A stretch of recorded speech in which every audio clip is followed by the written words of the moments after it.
What's going on? If you're catching this after I went live, I go live every single Wednesday, 7 p.m. Eastern, 4 p.m. Pacific. So if you're going to watch this now, just know if you ever want to be a part of the conversation and part of the chat and call in and all that, that's Wednesday, every single Wednesday, 7 p.m. Eastern, 4 p.m. Pacific. Man, what a crazy day today is, man. Terence Crawford, who's now no longer in contract with Bob Arum, sues Bob Arum for breach of contract, racism, and a bunch of other things. It's a pretty crazy day today in boxing, man. Boxing Twitter, that's all people are talking about. I was going to record a video today and put it out, but I wasn't going to have enough time. And this is something that requires a lot of, expert like breakdown. This requires time. This I couldn't have made this video a 2-3 minute video. This is something this news broke on the perfect day. It broke on a Wednesday when I go live, where I can answer you guys question. I can break down to you exactly what Terence Crawford is suing for, exactly how much money he's looking for, and all that stuff. Today's the day. It happened at perfect time for me. As far as breaking this down. Michael Blunt, what up, little bro? What's going on? Hold on, let me. I know today everybody gonna be wanting to call in. I also have a guest coming on later. So yeah, but wow, man, I cannot believe that Terence Crawford is suing Bob Arum. Like, I cannot. This is something that came as a shock to me. I don't know how legitimate his claim is, though. As far as the racist claims, I don't remember, and I could be wrong. I don't remember ever hearing, him being racist or anything like that. But hey, if he has a legit claim, and from what I hear, he has one of the best lawyers in the world right now, Terence Crawford. Forget the guy's name. Let me get the guy's name, because who his lawyer is matters a lot. It matters a lot because all the journalists and I'm speaking with, is specifically the guy I had on last week, Jake Donovan, great guy, by the way. He put on his Instagram, like, yo, Twitter, this lawyer is top notch. So if Bud, he's representing Bud Crawford, that means this guy has a legit, argument, maybe. But I don't see how he could win. But again, from what I'm hearing, this guy's top notch. Hold on, let me get the guy's name exactly. The guy's name is Brian Friedman. The guy, the news dropped today earlier, like around 5 p.m. Eastern. I know you guys are in different, time zones, but yeah, no, this is a crazy big news. Matter of fact, let me break the shit down now. There's 8 people. I was gonna wait till more people came on, but fuck it. Why not? Let's do a whole breakdown now of exactly what he's suing for and how much money and all that. Hold on, let me find the article, because Jake Donovan, the guy who I had on last week, he wrote a fantastic, very, very detailed article breaking down exactly what Terence Crawford is suing for, how much money he's looking for, why is he suing, does he has a legit claim. So we're gonna break this down right away. Hold on, before I do that, I see you guys asking me questions. Just join. What's up with? Oh yeah, I'm about to break that down. Geraldo Medina. I'm about to break that down. I'm surprised he's even suing. That's a real shocker. I know he ain't like it over there, but damn, yeah, nah, it's pretty crazy. But yeah, I'm gonna break it down for you guys right now. Exactly why is he suing and how much money he's looking for. I won't read the full article, obviously, because it's a very long article. And if you guys want, I could put the link in the chat for you guys to read. But yeah, let me skip to the part. All right. So this is a 7-part lawsuit. A 7-part, you hear me? This is a 5-part lawsuit. So he's suing for 5 different things. I'm gonna break down as to what each 5 are. So the first one is, oh, by the way, this was written by Jake Donovan. Again, the guy I had on last week. Jake Donovan from Boxing Scene. That's probably the best boxing website in all of boxing right now. So in case you guys are wondering where I usually get my news. All right.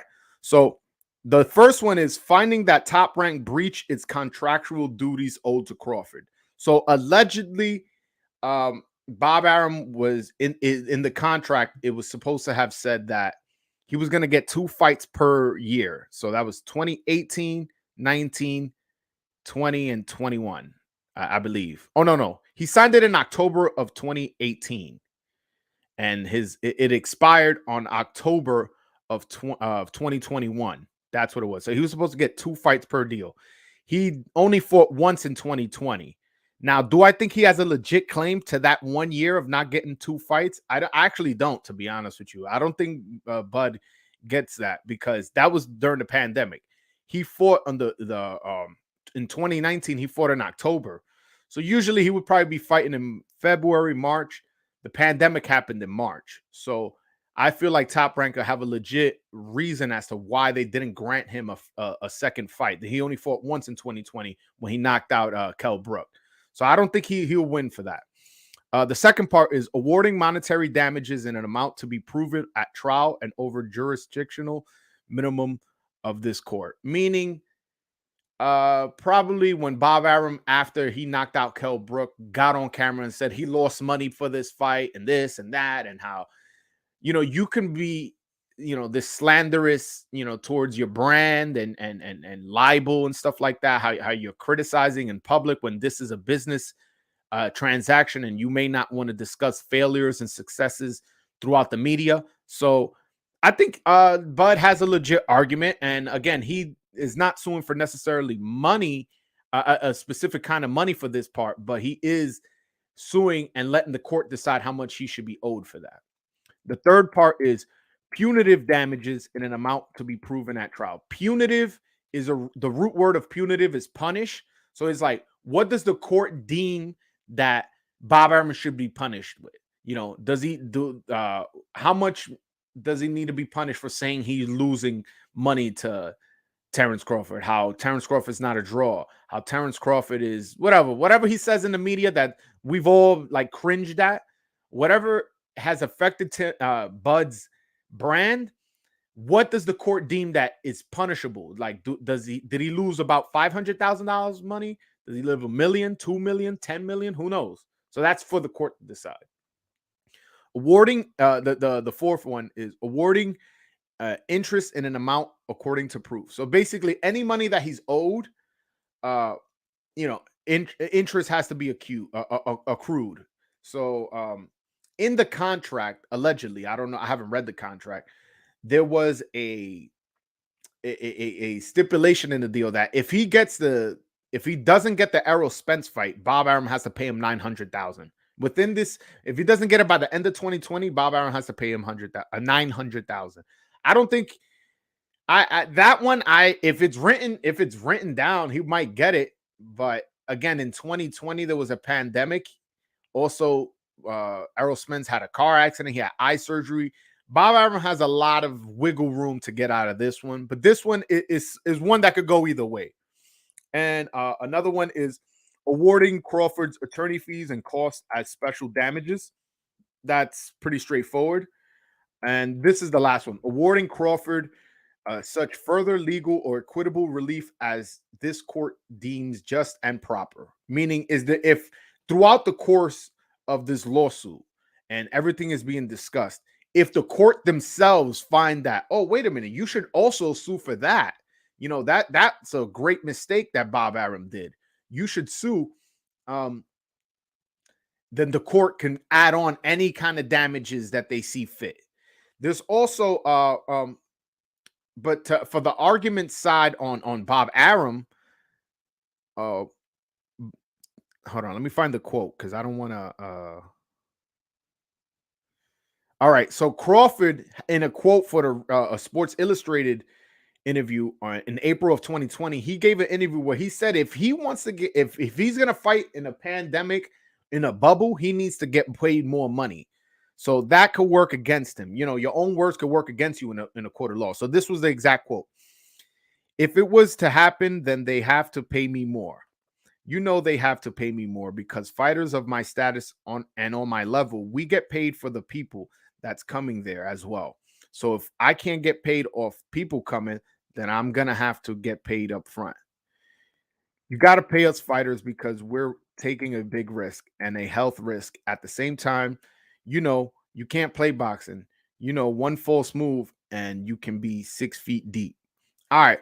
So the reason why this could be bad for, Bud Crawford, and that's just me being honest, is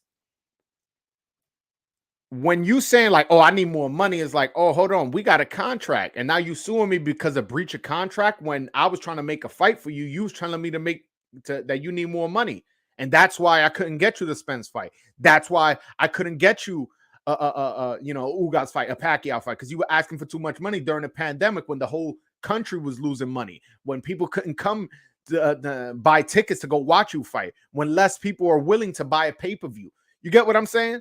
So that's where Terence Crawford may find difficulty, his own words working against him.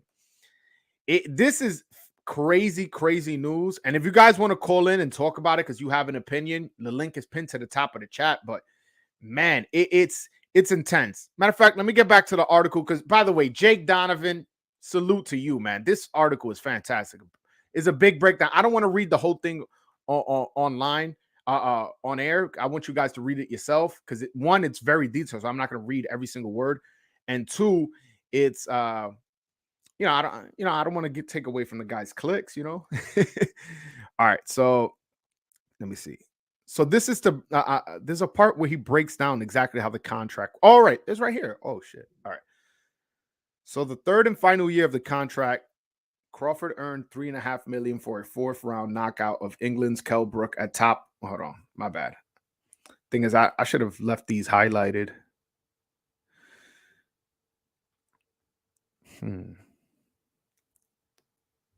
But point is, all right, this is where I wanted to get that. All right. In fact, Arum and the Buff said Top Rank would include a Spence bonus in 2019 Kavalaskis bout agreement in excess of $900,000. The Arum and the Buff Spence representations because they were confident they could make a fight with Crawford and Spence before the end of 2020. Yeah, nah. Again, you guys have to read the article, and if anybody wants to hit my DM, whether it be on Twitter or Instagram, I'll send you the link. But it's pretty straightforward that Crawford may have a claim in terms of that $900,000 bonus, because he didn't get the Spence fight. He does have a claim to that, and he may have a claim to certain other stipulations as far as slander or damage to his brand, because Bob Arum would go online, would go on media and go, I just lost millions of dollars. I could have bought a house in Beverly Hills for the money that I spent on Crawford. The money I lost on Crawford is like, when you're taking an L and you're trying to promote a fighter, your job as a promoter, listen to the word promoter, is to promote him, not to demote him. And that's what Bob Arum at times would do. And I feel like sometimes unknowingly, to be honest with you, or maybe knowingly, I don't know.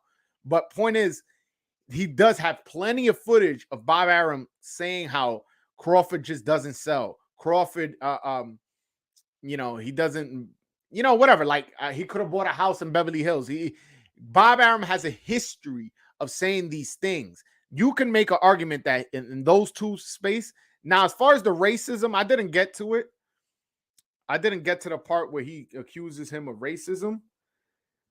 Hold on, let me see, because that's a big part of the lawsuit. But I don't see how Terence Crawford could prove Bob Arum's a racist. I've never heard Bob Arum say anything about Terence Crawford in a racist fashion. I could be wrong. If you guys want to send me a link, I'll take a L. Again, I've never seen it. So for you to sue somebody for racism and accuse them of not being able to promote you because they don't like black people, I don't see that. Now, what I could see is them saying, oh, he doesn't know how to promote black fighters, but it's like, you re-signed with him in 2018. If you know that and you know you're black, why would you re-sign with him in 2018? I don't see him getting this money, man, as far as with the racism side. He is oh, by the way, I didn't even say the number. He's suing Bob Arum for $10 million. $10 million. I don't think he gets that. I think he gets roughly $1 million. The $900,000 from the Spence clause, because he didn't get the Spence fight, as well as the probably like $100,000 in slander, because he was talking shit about Terence Crawford on all these websites talking about how this guy, I could have bought a house in Beverly Hills. The son of a gun just doesn't sell. People aren't interested. This, that. Like, come on, man. Like, I never like. Listen, I get. Like, this is a business, but at the same time, handle your business in private. What's it say? The dirty clothes are washed at home. You got a problem with your promoter? You got a problem with your fighter? Everybody has one of these. Excuse my cracked screen. Everybody has a phone. You could just call somebody. You can FaceTime him. You can text him. You can DM him. There's plenty of ways to contact somebody. And who knows? Gervonta Davis and Mayweather could hate each other right now. We wouldn't know, but because they probably handling that behind closed doors. And that's how business should be handled. And as much as boxing, we want to look at it as a sport, it's more of a business than anything else. Bob is full of it. He never supported Crawford like how he was supposed to, especially when you have one of the top fighters in the world. I do see your point, especially the way he spoke about Crawford, talk about he's losing money on him. I keep bringing that up because that really does bother me. Like, you don't do that. You don't do that. But anyways, that and I honestly just think Top Rank doesn't know how to promote black fighters. Now you could say, oh, wait a minute, he promoted Ali and he promoted Sugar Ray and Hagler and Hearns. What are you talking about? It's like, all right, that shit was in the 70s and 80s, bro. Like, that was when boxing was like probably like third most popular sport or second most popular sport in the world, in America, I mean. So it's like, like, we can't compare those greats, all-time greats, by the way, those are also all-time greats, to the 21st century now with social media and how boxing popularity has dwindled down. And Top Rank seems to just focus in on promoting based off race, and they don't know how to promote to black people. They know how to promote to Puerto Ricans. They know how to promote to Mexicans. I don't want to say they know how to promote to Ukrainians just yet, but they don't do a horrible job with promoting Ukrainians to Ukrainians. I'll say that, because I was at the Lomachenko fight in Madison Square Garden. There was roughly about 9,000 people, and did he sell out the garden? No, but 9,000 people is still a good amount of people. So, yeah. I agree. His career could have been handled better. Tough to claim racism part. Bob promoted Ali, Tyson, Joe Louis, etc. He didn't promote Tyson or Joe Louis. And currently Shakur. Yeah. Joe Louis was way before Bob Arum's time. And Tyson was promoted by Don King. But you're right. Hagler, Hearns, Leonard, Donald Curry, Floyd Mayweather. He promoted a lot of black fighters in the past. Also, by the way, Cameron Duncan, he was a very popular boxing manager on the Barbershop Conversations with Fred. He said in an interview how there's a matchmaker there. I'm assuming Brad Goodman. He didn't mention his name, but he was like, oh, one of the best matchmakers of all time, but I won't mention his name. And all right, Brad Goodman works for Top Rank, and he is one of the greatest matchmakers of all time. So I'm gonna narrow it down. I'm gonna take a wild guess and say it's Brad Goodman. He said that he has a list of fighters how he'll promote. He'll avoid putting in the fighters that are, more popular in with black fighters, just because he knows black fighters are more talented and are most likely going to beat the non-black fighter. He said you could go across any city in the world and ask the random white person to throw a jab, and they're going to throw it out all uncoordinated. And if you go to any city in the world and you find a black person and you throw them to a jab, there's going to be much faster, much crisper, much more technique.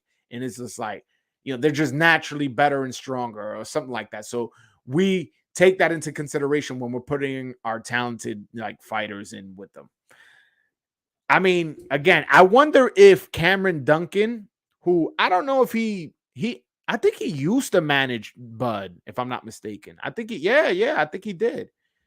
So I don't know if he'll testify on Bud's behalf just off the strength, like, oh, we used to do business together. I don't know.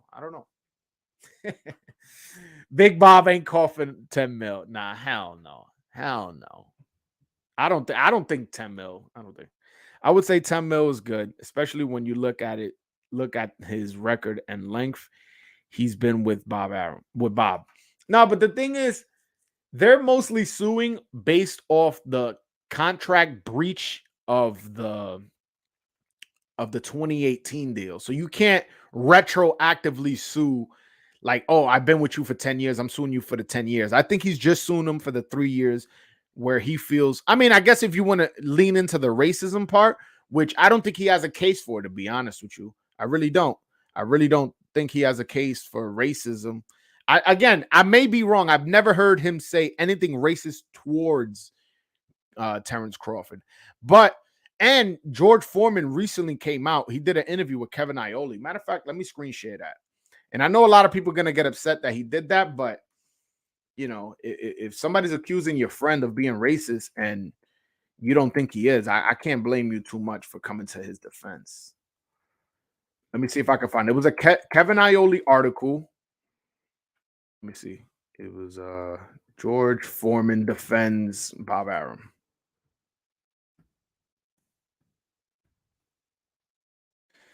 And Bob Arum. Yeah, well, he said like, yo, he's not a racist. That's what he said. I'm gonna give you guys an exact quote because I don't want you guys to be like, oh, that's not what he said. He didn't say he wasn't a racist. Let me give you the exact quote. All right, there we go. I got it. Let me screen share. Let me screen share for you guys and show you what George Foreman said. Whoops, my bad. That was the wrong one I was trying to share.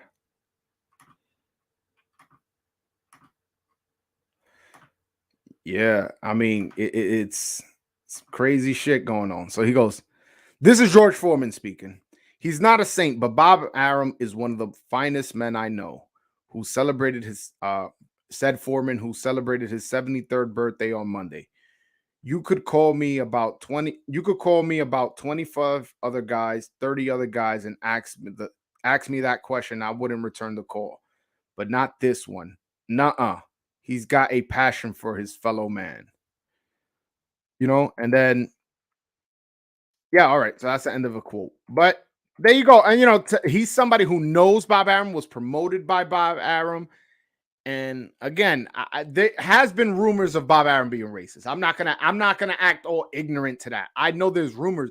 I'm just saying that I've never seen a smoking gun. A smoking gun would be an N-bomb. If you call somebody an N-word or said that black fighters are worthless, if he said any of those kind of things, this lawsuit would have so much more validity than it does. But again, that part of the lawsuit, I don't see it happening. But again, that Spence clause, that's a serious one. De lo mio, what's up, my brother? Can't jump on now, but we have to talk about this. Yeah, for sure, bro. I love it when you come on, man. By the way, Kevin Iole is a top-ranked puppet. Yeah, I mean, I don't want to go as far as to say he's a puppet, but as somebody who's somewhat of a journalist, I went to journalism school. You do develop relationships with people, and you try not to burn them. And I don't know about a puppet. I mean, does he seem to favor him sometimes? I wouldn't go that strong, but I wouldn't say puppet. I would just say he has a good relationship with Bob Arum. I don't want to get crazy on him. What the hell happened to my mouse? I can't move it. Anyways. But this is a crazy situation right now. But one thing that I'm happy, Terence Crawford is a smart man. Say whatever you want. You may not like him. You may this, you may that. He's a smart man. He is suing Bob Arum after his contract. You know why that's smart? Because if he was suing him while he was under contract, he would be shelved, and his career, it would take a whole year, 2 years to figure this out, and then he settles, and then he already lost 2 years at his prime. We never got the Spence Crawford fight. No. He waited until his contract was over, and after his contract was over, you know what he did? He got on, he sued him, and now if he wins, he wins, and if he loses, he loses. But one thing for sure, the lawyer he got, from what I hear from valid sources, is legit as it gets. I hear that he's one of the best lawyers in all of boxing. So he's into, and not just boxing, just in general. He's represented plenty of entertainers, plenty of boxers, plenty of just, local celebrities and stuff like that. So if Terence Crawford has a legit claim, he's going to have great representation when it comes to the court. And I'm not an idiot. I know Bob Arum has money. He's going to have a great lawyer himself. But point is, it's going to be a chess match. It's not going to be, well, Bob Arum's, amazing lawyers versus some run of the mill, Better Call Saul kind of lawyer. Nah, this is a legit lawyer from what I hear, and he is one of the best. Damn, yo, what the hell? My mouse is frozen. I wish I could show you. I can't screen share. I can't do nothing. What the hell happened? Anyways, but this is crazy. This is crazy. I wonder how does this affect the Errol Spence Crawford potential fight? And the only reason I ask that is because is Bud gonna be so focused on fighting this fight as opposed to getting the Spence fight? Or is he the type of person who goes, hey, lawyer, I'm paying you. You're going to get a cut of my winnings for a reason. You handle that. I don't want to focus on that. I'm focused on my career as a boxer. Another thing I found curious as to him suing Bob Arum pretty much means he's not going to fight Josh Taylor. Like, that's out of the books, he maybe, and that would have been a good opponent for him, especially since, Ugas is busy, Pacquiao retired, Spence is busy, Sean Porter retired, and he just fought Sean Porter. Danny Garcia's talking about moving up 154. Keith Thurman is busy. What else? It doesn't look like he's interested in fighting Boots. Virgil Ortiz is busy. So it's like, maybe he should have fought Josh Taylor and then sued him. I don't know. But then again, it could have been, the timing of the lawsuit may have been time sensitive. Like, oh, he's such a bad promoter. You sue him for this contract, but yet you went back to him to fight a one-off. So that may have looked bad in terms of the lawsuit, but it's just a fight that I wanted to see. I was curious about, and I'm almost 100% sure now I'll never get to see it. Oh, there you go. Now my mouse is working. Heard of the NBF? I have not heard of the NBF. You want to enlighten me on that? What's up with Spence and Crawford fight? Is it on or off? I heard Crawford was pulling out. Nah, it was never on. It was never on. Right now, Spence is allegedly in very deep, heavy negotiations with Yordanis Ugas, and they're gonna fight sometime in April. And they paid step aside money to Stanionis, who's Yordanis Ugas's mandatory. So yeah, that's the situation with Spence. And as far as Crawford just fought Porter, knocked him out in the 10th. Well, got the stoppage in the 10th. And now is suing Bob Arum. And we'll see who he fights next. I don't know who he fights now from now on. It's interesting point of history in boxing we are. Because if Crawford wins this lawsuit, it's a game changer. It's a game changer to the maximum extent, because now he opened up a whole can of worms where other black fighters are going to be able to sue Bob Arum. Hey, can Floyd Mayweather come back and say, hey, man, this guy did me wrong? Or can some other black fighters who's currently under his banner or recently left, can they sue? Can Elvis Rodriguez sue? Elvis Rodriguez is Dominican, but he's also of African descent, because he say, like, listen, they cut me after one loss, but they kept Lomachenko after Teofimo beat him. And after Orlando Salido beat him, like, why a white fighter gets cut, and I'm a black Dominican, and I get cut after one loss, and it was a decision loss against a legit fighter who just beat another undefeated fighter. So if Terence Crawford wins this lawsuit based off racism, it may do much damage to Top Rank. It may have some damage to Top Rank's dealing with ESPN, because ESPN is a very PC kind of organization. ESPN does not like to be associated with racist or any sexist or any sexual assault kind of things. And if you're the head of your company, Bob Arum, is sued for racism and loses, and ESPN continues to do business with them after they fired, a bunch of people for saying, disrespecting women, a bunch of people for saying racist things or alluding to racist things. Listen, there was a guy on there named Colin Coward. He now works for FS1. He said that, that people were saying that baseball, the reason they're Americans aren't that good at baseball as they once were before is because the people now aren't as smart as they used to be. And he said, I mean, the Dominican players, they seem to be good. And it's not like Dominicans are known for being like the smartest people in the world. They're pretty like, he said something along that line. And I'm Dominican. Was I a little offended? I guess, but I wasn't like, it wasn't a fire offense. They fired him for that. They was like, listen, we don't want to be associated with any kind of racism. So you telling me a guy who is in charge of dealings with the product you guys are giving in your entertainment in your boxing entertainment, the guy who's in charge of running that part of your business is a racist and is proven in a court of law? You telling me they're going to continue to do business with them? That won't happen, bro. That won't happen. Dude, Broadway Joe, I thought you didn't discuss race topics on here, man. Well, if you were listening, Aaron, if somebody is suing somebody for racism, don't I have to talk about that? What do you want me to just stay quiet about it? Be like, oh yeah, he's just suing them. Oh, call in. No, I don't. This is the first time I'm on live and I'm discussing race. And you could call in, by the way. The link is pinned to the top of the chat. This is the first time I discuss race because somebody is suing somebody for racism. Did you not read the title? Come on, man. Yo, don't accuse me of being racist and don't do none of that bullshit. Don't do none of that. I'm not a racist and I'm discussing the topic. Hold on. Let me show you right now. Let me show you what I'm discussing, man. Because apparently you just got here. You just got here.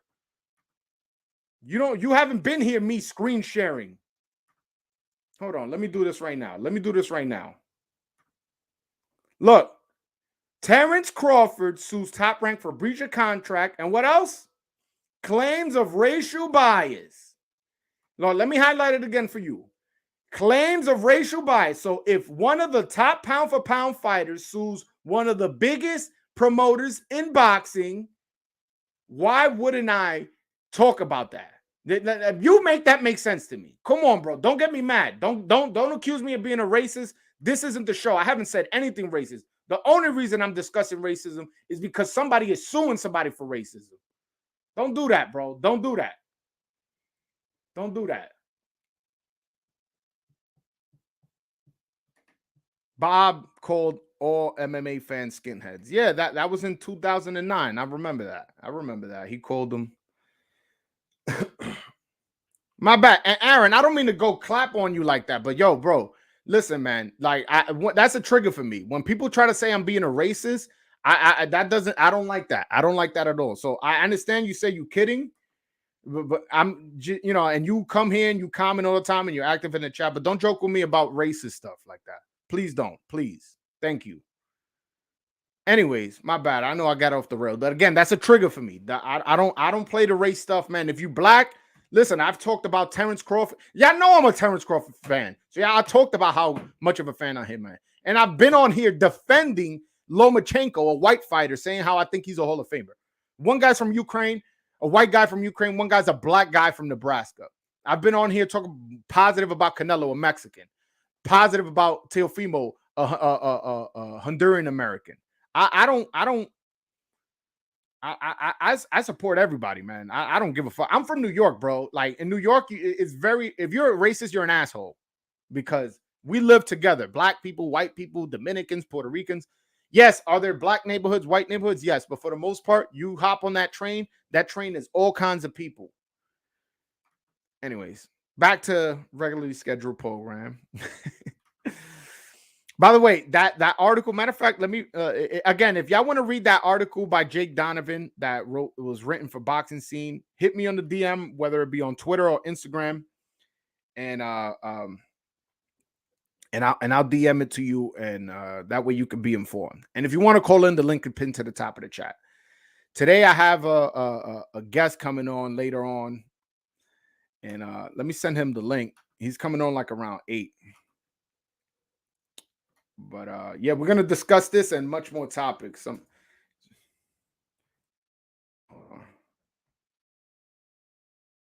Sending it to him right now.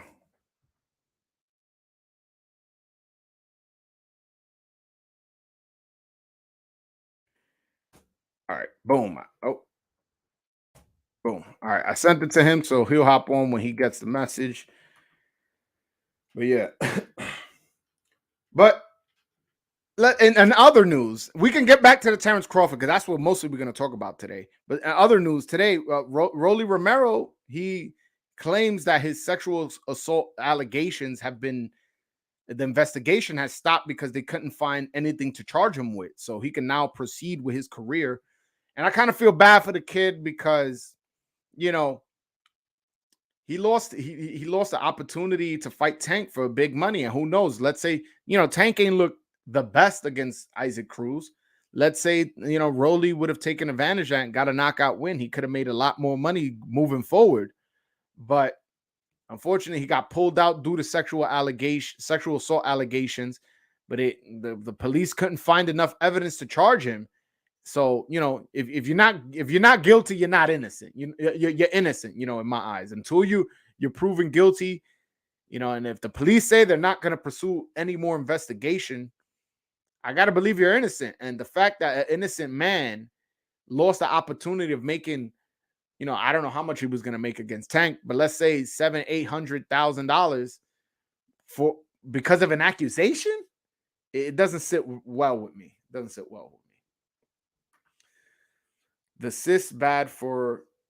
Oh, okay. I'm assuming you meant this is bad for Crawford. He won't get any fights against top rank fighters. But top rank really don't got nobody at 147.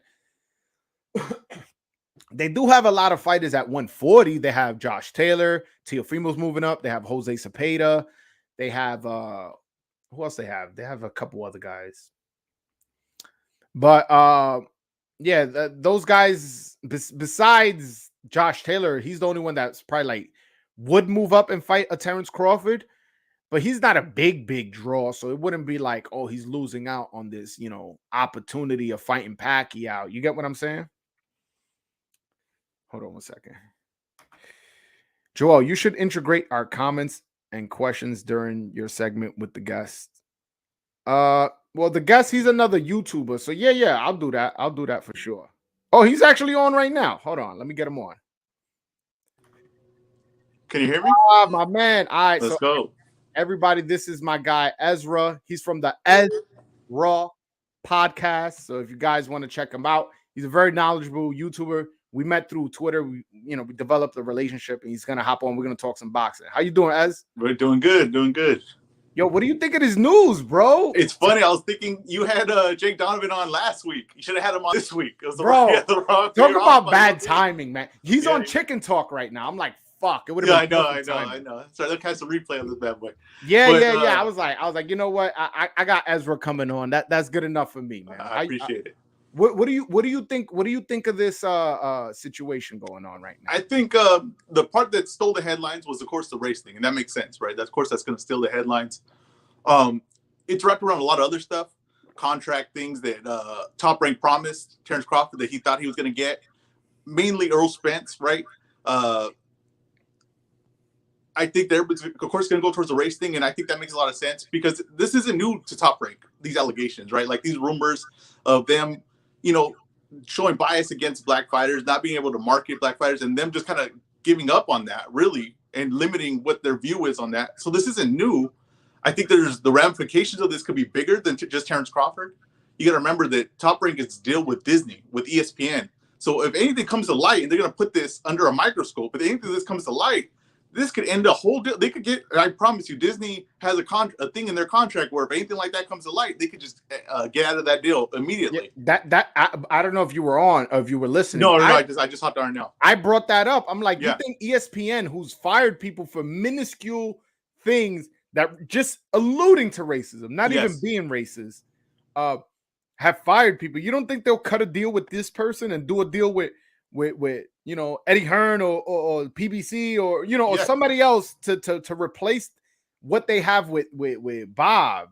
Yeah. I think Bob Arum needs to prove that he's not a racist and take that part of the lawsuit See, that's the thing. very serious. That's the thing. The part with Terence Crawford, that's just going to end financially. Bob's had to pay out things financially before. That's nothing new to him, right? The part with the racism, why that's still the headline and why that's what everybody's talking about is because that's the part that he's going to have to prove that it's not true. He has to prove that part's not true, even if it's not. Well, not really, because I think Terence Crawford is the one that's going to have to prove that Bob Arum is a racist. Okay, now, there's always been that cloud around. There's always been that cloud, yeah. There's always been that cloud, but there hasn't been a smoking gun. I've never heard him say the N-word. Yeah. I never heard him say the N-word. I never heard him say black people are lazy or you know, whatever. I don't want to get into words because, you know, somebody will clip it and be like, oh, this guy's a racist. Oh, yeah. But yeah, I haven't heard him say anything super racist. I've heard him. I just think he just doesn't know how to promote black fighters. I think, honestly, that's what it is. He couldn't promote Floyd Mayweather, and Floyd Mayweather leaves him and becomes the most paid athlete of all time. Yeah, that's what I'm saying. And, you know, he's 90 years old. You know what I mean? He's not exactly going to be able to keep up with the culture where it's at. And, you know what I mean? And he's not going to be able to do all that. But if they do have a smoking gun, and, you know, these lawyers aren't bringing this up for no reason, right? They most likely do have something that they can fall back on, maybe witnesses, maybe some emails. You know, think of the Gruden situation that just happened in the NFL, right? That wasn't even an investigation on Gruden of why he got in trouble on that. It just got leaked. It got leaked because of another investigation. That's what happens on these things. The only smoking gun I would say is, I don't know if you saw on Barbershop Conversations. Yes, I was going to bring that up right now. Yeah, Cameron Duncan, who used to be Bud's manager, spoke that he spoke with a matchmaker at Top Rank, who's one of the best matchmakers of all time. I'm like, yeah, you might as well just say it was Brad Goodman. No, we're not fucking idiots. So Brad Goodman allegedly said that if you go to any city in the world and you told a white man throw a jab, he'll throw it all uncoordinated. And if you tell a black man any city in the world throw a jab, it'll be coordinated, it'll be fast, it'll be a strong jab. And it's like they're just better athletes, so we try to steer away from them or something. And if that's said in an interview, right? That's said, and he knows that's going out to the public. Yes. What is said behind closed doors? That's what I'm saying. It opens up a whole can of worms for them. What I'm interested in is this guy going to take the stand on behalf of Bud? I doubt it, because, you know, he doesn't want to burn a bridge. And in boxing, it's all about how do I say? It's all about who you know in boxing. Yeah. So I don't think he'll take the stand, but if he does, it will complicate things. It will complicate things. Yeah, it's super, like, you know, everybody's gonna be really curious where this goes forward, and it's just especially like you said, the ESPN deal with them, that makes it a major thing. And you know, Top Rank, you know, Bob's 90 years old. Like I said, he's 90 years old, right? Who steers the ship? If they say like, hey, this isn't gonna work, we don't want to deal with ESPN anymore, where do they go from there? And does Bob have the energy to rebuild this thing all over again? You know, I have my doubts on that. I mean, to be fair, he does have his stepson, Todd the Buff, help him out with a lot of the stuff. And his stepson is, you know, 48, 49. Like, he's, I'm not gonna lie, his stepson looks about 80 years himself. I'm not. I seen that. I was like, how the hell? That's not true. That's not true, man. I've met Todd the Buff. He's like a well-dressed, sharp, young-looking guy. Like, wait, Todd the Buff? Todd the Buff. No, you know, I'm thinking of Bruce Tampler. Okay, my bad. Todd no. Yeah, Bruce Tampler, yes, he's an old guy. No, yeah, Todd the Buff. Todd the Buff. He wears these, like, you know, $8,000 suits. His hair slicked back. He's like a young-looking guy. Looks like he works out. He looks like, essentially, just think how Eddie Hearn looks. That's pretty much how Todd the Buff looks. Okay. Not resemblance, but like in I get you. Age and shit like that. But yeah, so the lawsuit is a 5-part lawsuit. We're gonna break it down by all 5 parts, and then you tell me if you think that Crawford has a legit argument in these. So the first one is finding that Top Rank breached its contractual duties owed to Crawford. This has to do with, he was promised 2 fights. Camera went out, bro. Oh, what happened? We lost Ezra. Can you hear me? Yeah, I can hear you now. Oh, okay, my bad. Yeah. So the first part, I'll repeat it again. Okay. Finding that Top Rank breaches contractual duties owed to Crawford. So basically, he was promised that he was going to get a 2-fight deal once he signed in 2018, in October of 2018, and he only fought once in 2020. And that they're claiming that breach of contract is why they need, they need to be compensated for that one fight that they didn't get. But I feel like Top Rank has a legit argument because that was 2020 was when the pandemic hit and a bunch of shows were shut down and things got complicated. And there's also a quote with where Crawford said that that Bob Arum need to pay him more if he's going to fight in front of no crowd because he's a ticket seller. And if he's not going to get the money from the tickets, he needs to get the money from the promoter. So I don't think that's a legit. I don't think he's going to win that part of the lawsuit. Oh, what the fuck? Oh, I just lost him. All right. But yeah, what do you guys think in the chat? Do you guys think that part of the lawsuit he can win? Or which part of the lawsuit you think he can win? Do you think he has a legitimate claim for the racism? Do you think he has a legitimate claim for a punitive damages for his name being slandered in the media? Do you think he's gonna get the interest rates? All right, hold on. Ezra's back on. Ezra, what's going on? My bad. But do not disturb on there. My bad. All right, no problem, man.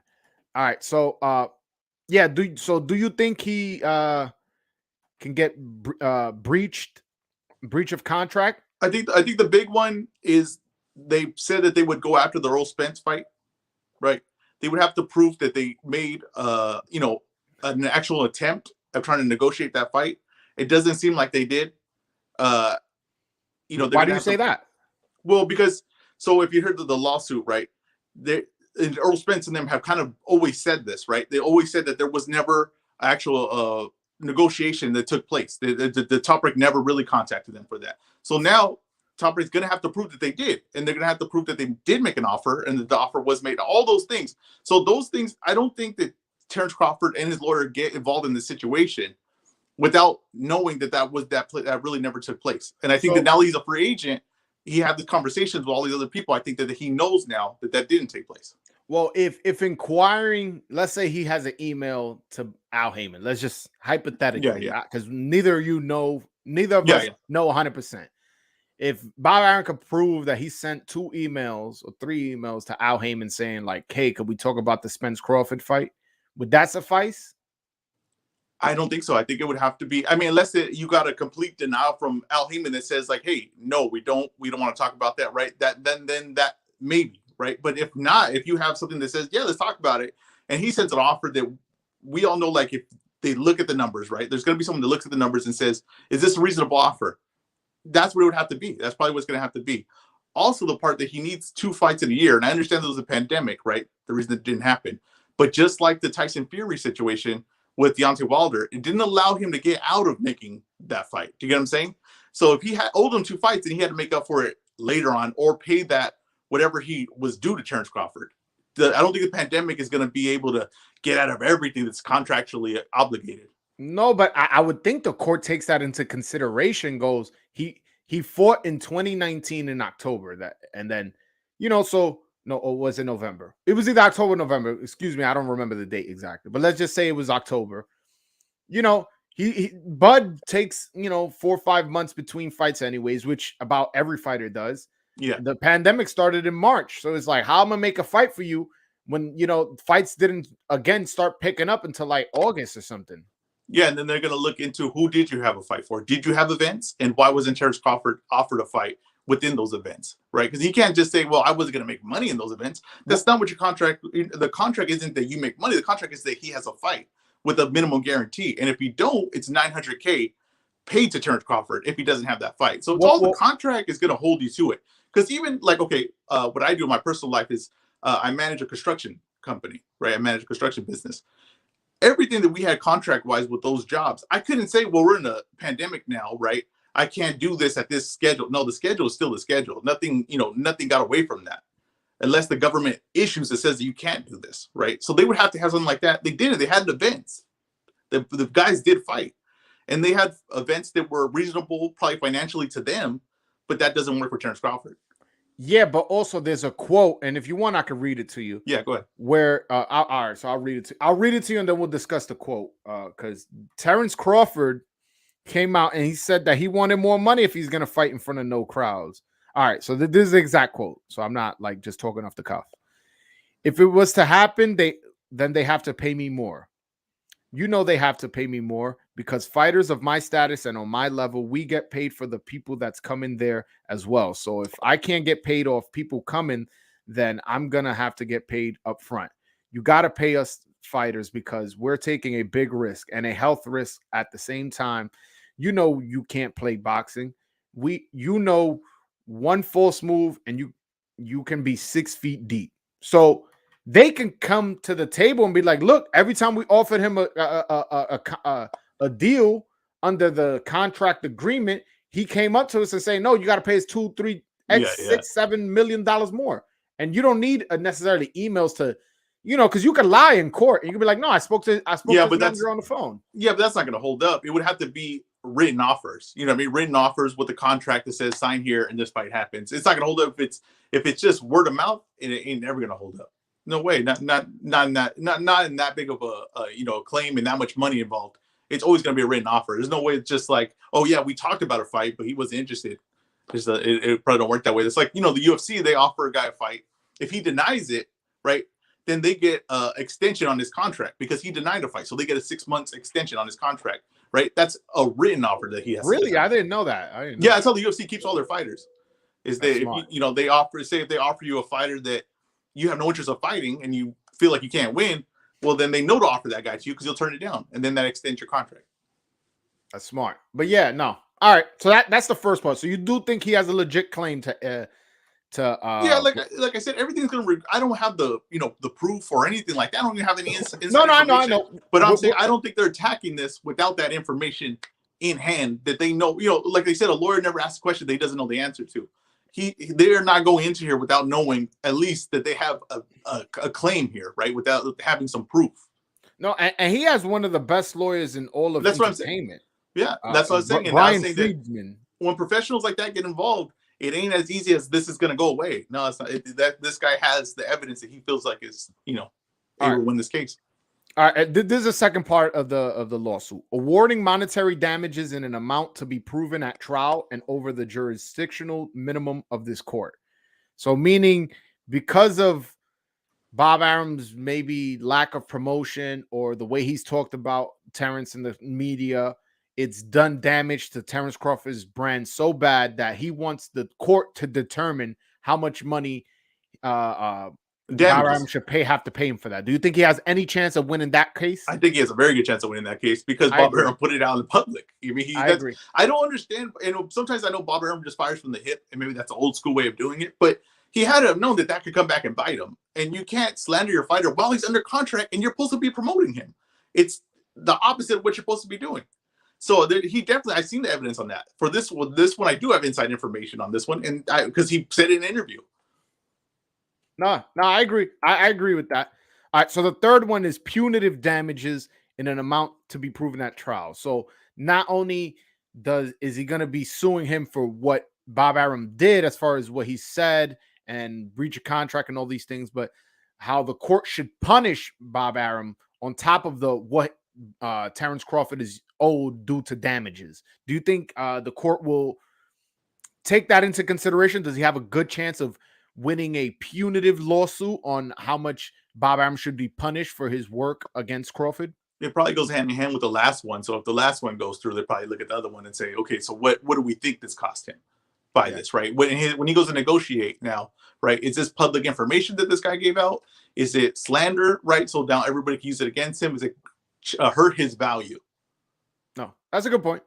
I agree with you. It does go hand in with the other one. And I do think Terence has a legit claim that, he was being slandered and he was being demoted as opposed to promoted. So I agree with you on that one. All right. So the second, well, the fourth one I've just said, but it's pretty straightforward. Awarding interest in an amount according to proof, meaning he's probably owed money, whether it be that $900,000. So and he hasn't been paid on time. So interest on that he has a legit case. We don't need to talk about that. This one I found very interesting. I want to know your opinion on that. Awarding Crawford's attorney fees and costs as special damages. I've never heard of that. Yeah, so like I think anytime you enter a lawsuit, especially like in business, and I know they do this a lot, you pay for the attorney fees. If he wins, you pay the person that loses pays for the attorney fees. Really? Yes, yeah. Oh, I didn't know that. Okay, all right, you educated me. Awarding. Oh, I already said that. This is the last one. Awarding Crawford such further legal or equitable relief as this court deems just and proper. So basically, what that's saying is, if throughout the course of the courts, us making Terence Crawford making his claim and these people defending him, the court sees something else that Crawford should be suing him for and is not listed on what I just listed. The court could add that on and be like, all right, you're also suing him for this because this was bad for your business. So that's pretty straightforward as well. Oh, do you have an idea of what this means exactly? No, no, that one was over my head. All right, and then obviously the racist stuff, which we are kind of already discussed. But do you think oh, by the way, how do you think this affects black fighters signing with Bob Arum in the future? I think it hurts. It's an image. It hurts the image. And if, like I said, I was aware of the speculation of Top Rank being biased against black fighters, but they did just sign Keyshawn Davis, right? They did just sign Keyshawn Davis, his two brothers as well, right? So Duke Reagan, Troy Isley, the whole Olympic team. They signed the whole Olympic team.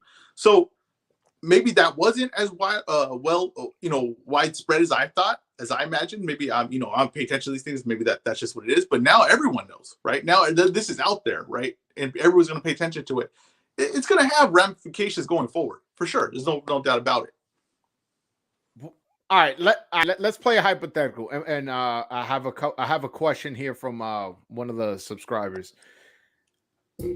Where does Top Rank go? Hypothetically speaking, ESPN goes, all right, you guys are obviously racist. You lost the lawsuit. We're going to let you go. We don't want your fighters on our network. Where does Bob Arum go? What network? Does he go to DAZN? Does he, go to NBC? Does NBC become a player? Does HBO open back up? That's the thing is that they might be untouchable goods. Like they might not, if they get a thing where it comes out and they were racist and biased, Bob Arum might have to step down from the thing and his son-in-law. You know what I mean? It might be like that, but they have to step down because no one's going to touch him. No network's going to touch him. Even the PBC, right, took the 1-year extension. Well, they didn't take it. Fox took the extension, but there wasn't like a bunch of networks were clamoring to take that PBC deal. The boxing right now, there's networks options, but not a lot of them, and most of them are already booked up. So where they take a like a real discounted deal with DAZN, and DAZN puts them in with their Matchroom and Golden Boy. I mean, it's not looking good if that's what this ends up. They really need this Disney deal. Yeah, that's what has me curious because they do have enough fighters. They have Tyson Fury. Listen, somebody's going to want to do business with Tyson Fury. The guy's a good talker. He just came off 2 knockout wins off of Deontay Wilder. Okay. But I got one more scenario, though. If they lose that deal, is there something in Tyson Fury's deal where it's like, hey, you're not on ESPN no more? That's where we agreed to be broadcasted at. I can get out of my deal now. See, this thing it doesn't end there. All these contracts have a bunch of things that are tied into each other and tied into the position the Top Rank is in. To be fair, I don't think it's Tyson Fury sending Top Rank a contract. I think it's Top Rank sending Tyson Fury a contract. But remember, it's a co-promotion. So no matter Frank what, Warren. Yeah, so no matter what, at that point, Tyson Fury was a hot commodity at that point, right? It was just after the first Wilder fight. So there's still things in there. The reason why people go to Top Rank is because they're with ESPN. That's what even Terence Crawford said. He says, how are they going to turn down that deal when they said, I'm going to be the face of boxing on ESPN that's owned by Disney? These networks are important in the deals that people have. Yeah, which I think ESPN did a horrible job promoting these fighters, man. I feel like Top Rank used to be the gold standards in terms of promoting, but once they got to ESPN, I'm excited. I love the fact that a lot of great fights are for free on ESPN, where you don't have to pay no subscription. Maybe I guess ESPN Plus, but that's not for all the fights. Yeah, we've gotten a lot of great free fights, but as far as promoting them and promoting the fighters, I feel like us fans, and maybe not guys like me and you because we're hardcores, but like fans in general, we're less educated as to who these fighters are. They don't really have like a story. And these they don't guys you have can't so even much find the fights. arms, so much power in media. Like I feel like they haven't flexed that muscle when it comes to these boxers. Yeah, you can't even find the fights. If you go on the app, you got to go through like 30 Division II hockey games to find the boxing fight. It's the ESPN has put very little value in boxing. Yeah, I mean, let's just be honest. They're prioritizing UFC because they promote the shit out of UFC. Because UFC makes a grip of money. I mean, I'm not saying that boxing could make money, right? It's in small segments, right? A giant, massive pay-per-view could bring in the money that UFC does, right? They could even surpass the UFC with that. But UFC is consistent. Every month they're consistent with what they're getting in. So and they give quality. They give quality. Yeah, and they don't pay the fighters anything. So it's not a lot of overhead. So that's the thing. It's a trade-off. The thing with boxing, right, is in boxing they're trying to create TikTok stars. In UFC, they're trying to create TikTok. They just want the platform. They don't care if they're stars or not. It's like what you do in the platform. That's what they're trying to do. So in boxing, they're trying to create superstars. That's a hard thing to do, right? Is to spot talent like that and that people are going to react well to them is a hard thing to do. It's not easy. And that's why ESPN sees that and they're like, this isn't consistent enough. If we get a guy that does like Tyson Fury, we'll put the money behind him, but not the whole thing. Yeah, man. This like he may have really upset the apple cart with this one, man. Like, and I'm not saying it's a bad thing. Hey, listen, at the end of the day, let's find out in the court because if these guys are racist, then fuck it, shut them down. Get them out of there. I don't give a fuck. Like, listen, if you're a racist and you're purposely hurting black fighters' career, I'm not gonna have any sympathy for somebody, shutting down your business. Now, that's why I don't understand. It's like people mad about it. It's like, hey, well, let's find out. Let's find out. Let's find out. I don't listen. I don't know. I've never heard Bob Arum say anything racist. If you have, please enlighten me. Now, I've heard borderline stuff. I wouldn't say it was racist, but you hear stuff and you're like, wait a minute. If he said, like I said, if you say that in the interview, what are you willing to say outside of that interview? That's a good point. That's a good point. The one rumor I've heard, and it was never fully confirmed, is that Bob Arum once said that he's like, oh, don't you love it? I got these Hispanics and blacks fighting each other and, leaving all lumped up, and I leave and I get paid no matter who wins or something like that. I've heard that a rumor he said that, but I'm not going to sit here on my live and say he said that. I know for 100% sure, that's something I've heard people say he said. Yeah, I don't want to be the guy that jumps to conclusions or, I automatically have an answer on all this. I don't know. I truly don't know. I don't know for a fact or anything like that. But speculation has been there long enough. It looks like there's a time to investigate it now. Let's find out. Yeah. All right. So I have a couple questions and from some of my subscribers, and we'll answer it as we see fit. What's up with these promoters having a roster full of fighters and not setting up the matches the people want? Is it really about whose purse is bigger, or is there more to it? I'm not sure. Usually, for the most part, when the fights are in the same network, same promoters, usually the fights happen, I want to say. But a lot of times these fights don't happen because people don't see it. They want to make it a mega fight. They wanted to make it a pay-per-view. So they just make us wait to create, anxiety, to promote the fighter, to build the fighter up. And a lot of times these fighters are getting paid so much on the come up that they're not that hungry to promote themselves. And we never get the fights we want because once they get a belt, they're already getting 2-3 million. They go, you know what? That's a lot of time. That's what happened. Well, what do you think about that? I think that, like if you have PBC, you have Caleb Plant, and you have Benavidez, right? And they should have fought already, right? That fight, they fought in a gym. They fought in a gym. They fought each other, a literal street fight to build up this fight. It was Jose Benavidez that they fought, but David Benavidez then lost the belt. He lost the belt on the scale. Got the belt back and then lost the belt because of cocaine. But so this is where me and you will differ on this because I don't care about the belts. Like the belts don't mean anything to me. But they should have fought, right? But why didn't they fight? Because, like I said, it's hard to make stars. So if you have someone that you feel can make money, and if you have two guys that you feel make money, why would you upset either of them? You would just be like, okay, put him against a guy that he should win, put him against a guy he should win, and then hopefully a guy like Canelo will come and give you the mega fight. And if the mega fight isn't there, why am I still going to upset this when this guy makes some kind of money and this guy makes some kind of money? If they fight each other, the boxing audience right now isn't built to keep rooting for the loser, even though I think you should, even though I don't think these fights should disappear, right? I agree. These fighters shouldn't disappear, but that's what it is. They don't want to upset because they're so hard to make stars in the sport. If you have one, they don't want to upset it. It's the same thing's going to happen with Cepeda and Ryan Garcia on Golden Boy. You have two guys, they're both 135, and if Cepeda's coming up, right? He's the new thing, and Ryan Garcia is the supposed to be the next superstar. There's gonna be a point where it's like, why don't these guys fight each other? Golden Boy's gonna say, because I only have about 3 stars. Why the hell would I sacrifice another one? No, you're right. I think you answered the question better than me. You got that one. All right. There's another question, same guy.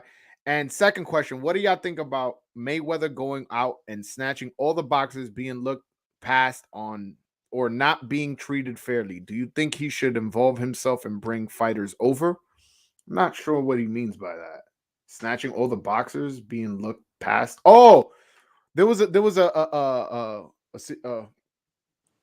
moment where somebody asked him a question about Canelo, and he brought up Boots Ennis. He brought up all these fighters, saying like, "Oh, these are the fighters you should be talking about, not all these." Yeah, fighters. he brought in. I think he brought on stage Erickson Lubin, I believe. Yeah, Erickson Lubin. I think he mentioned Shakur Stevenson. I don't think he brought him up, but yeah, what do you think about Mayweather doing that? And I mean, I have no problem bringing more attention to more fighters. I mean, I'm always for, like, even what I do on my page, I'm always putting the fighter's face out there. I always put their name underneath it, so when people see it, they know I know that face and I know that name. We need anything to bring more attention to fighters. I'm always for.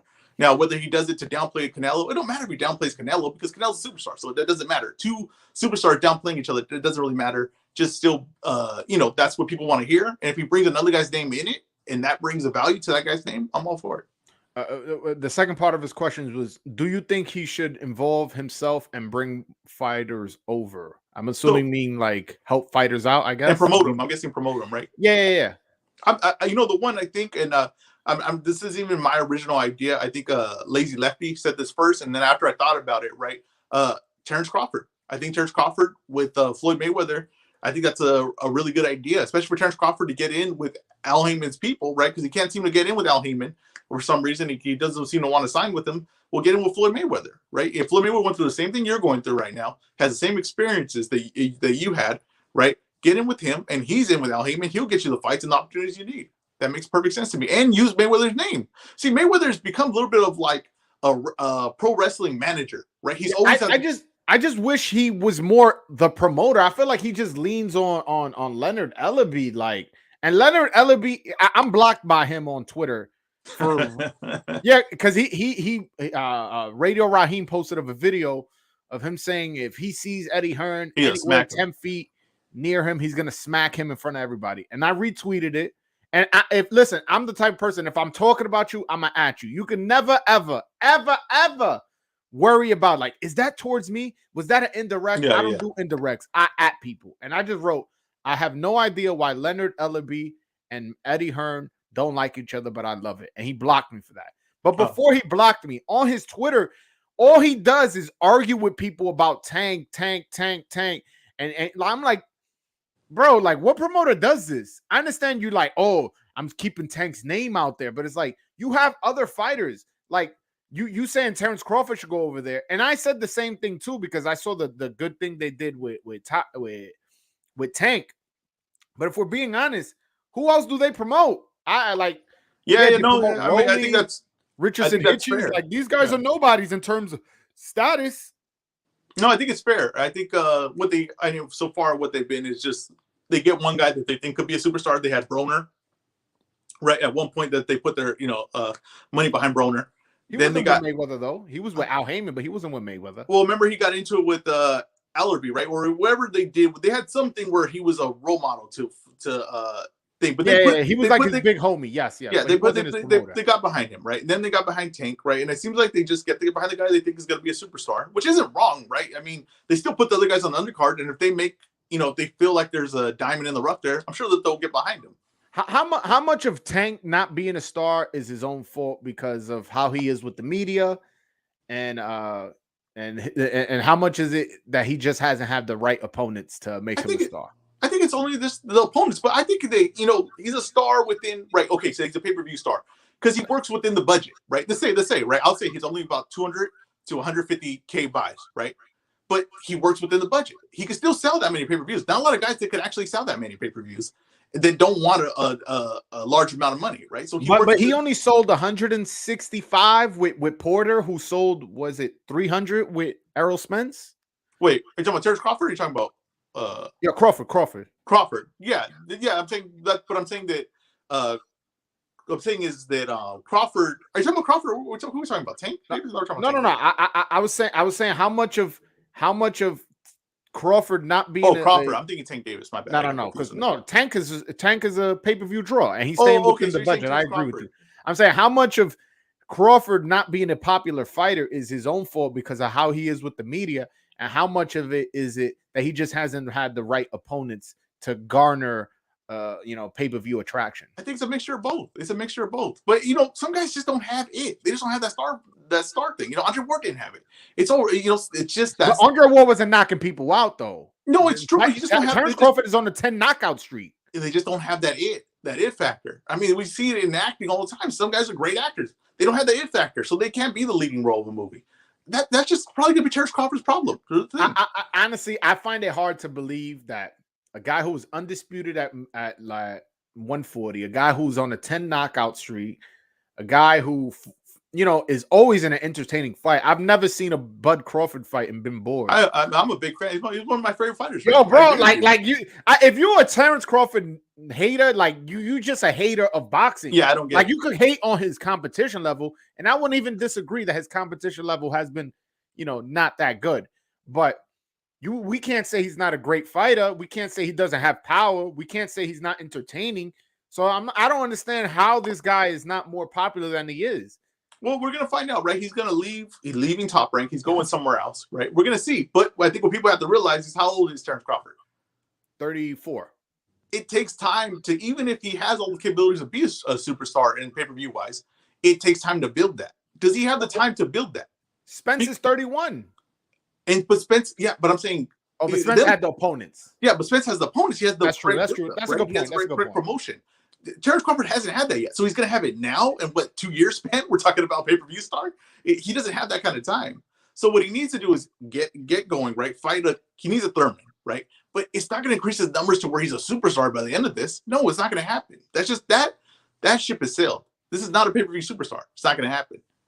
So he's only a pay-per-view star. Well, how much pay-per-views do you think Spence Crawford sells? I think it does what about Spence does now, right? About 300K, 350. Really? What is Crawford bringing to the table? What new audience is he bringing that Spence doesn't already have? Well, he's gonna bring an element of, because there's always boxing fans, casual fans who go like, I'm pretty sure you're the boxing guy amongst your friends, right? Is that fair? Yeah. So if you tell, like, there's some fights where your boy will text you like, yo, is this fight going to be good? And you tell him like, it's going to be good. But your level of excitement when you're sending the text of Spence Crawford is going to spread. And the same thing with me. My guys, they do the same thing. I'm the boxing guy. When anybody has a boxing question, even before I had the YouTube channel, they would text me.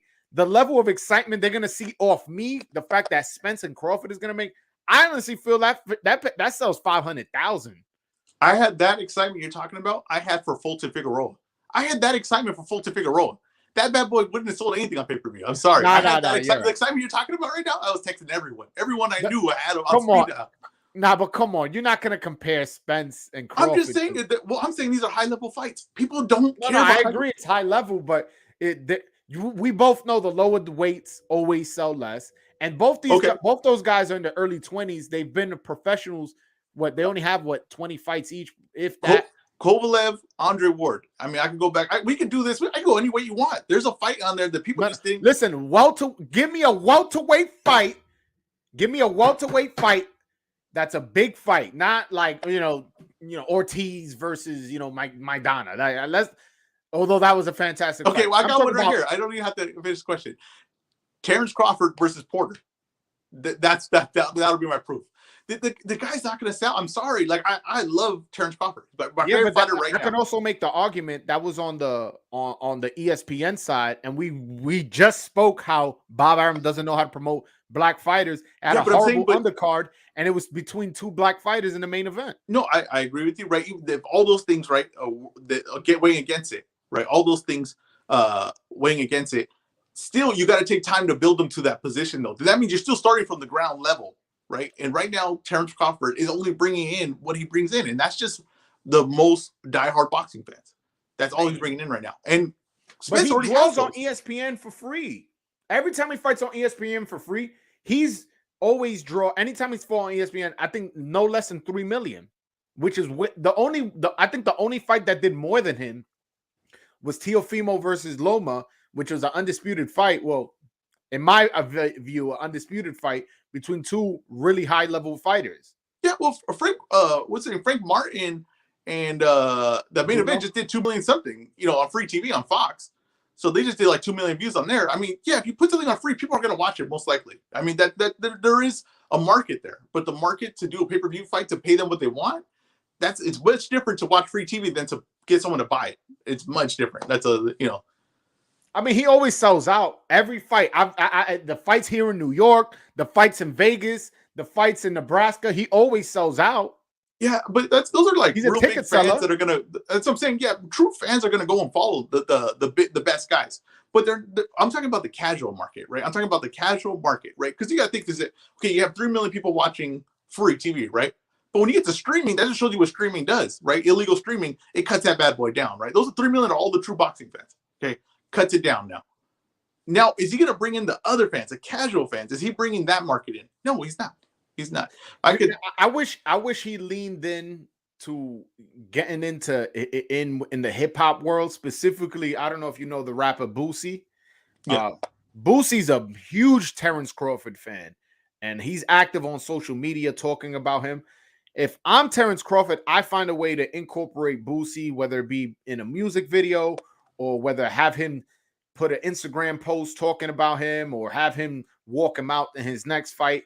I just feel like he needs to get creative in promoting himself and be more aware that although, yes, it's your promoter's job to promote you, but at the end of the day, it works in your benefit if you help him too.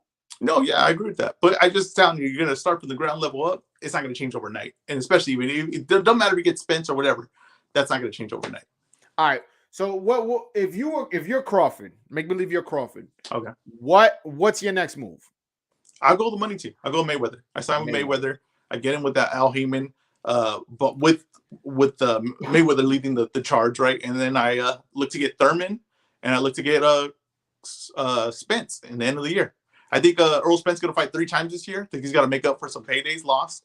And I think he's going to fight, he's going to fight Ugas. I think he's going to fight on the undercard of that. You have Stanionis versus Butaev. They didn't step aside not to get a chance at, Errol Spence. They'll probably fight in the summer, and then he'll fight Crawford at the end of the year. That's my thought process behind it. Well, I heard an interview with, Terence Crawford where he said that he doesn't want to. I was thinking of two things. Yeah, I lost track.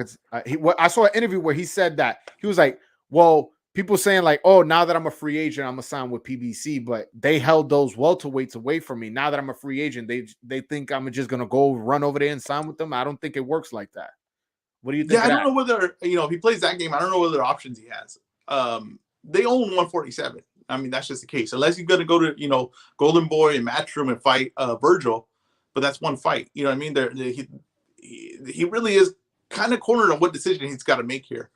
Yeah, I think he's a bit hard-headed, and I don't mean to say that like loosely because I don't want to disrespect the man's business. He wants to handle his business how he wants to handle, but holding a grudge against PBC, I feel like is it's not in his best interest, especially when they're the one with all the welterweights. So yeah, just let it go.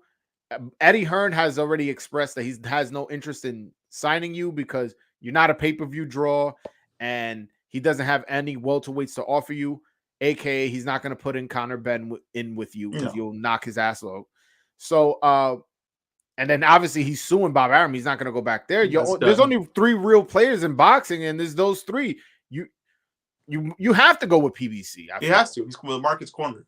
I just don't understand his thinking. I don't understand where does he. I think he thinks that that's Errol Spence's promoter. You know what I mean? And he thinks that if he comes in, he's secondhand to Errol Spence, which might be true, but it don't matter. If you get in the ring, they can't help him out. You know what I mean? It's the fight. So yeah, at some point, I think he needs to focus in on his legacy because He's made good money. Say whatever you want about Bob Arum, and maybe he's a racist, maybe he's not. I don't know. We'll find out in court. He made some good money. He made good money. He just got paid $6 million for Porter.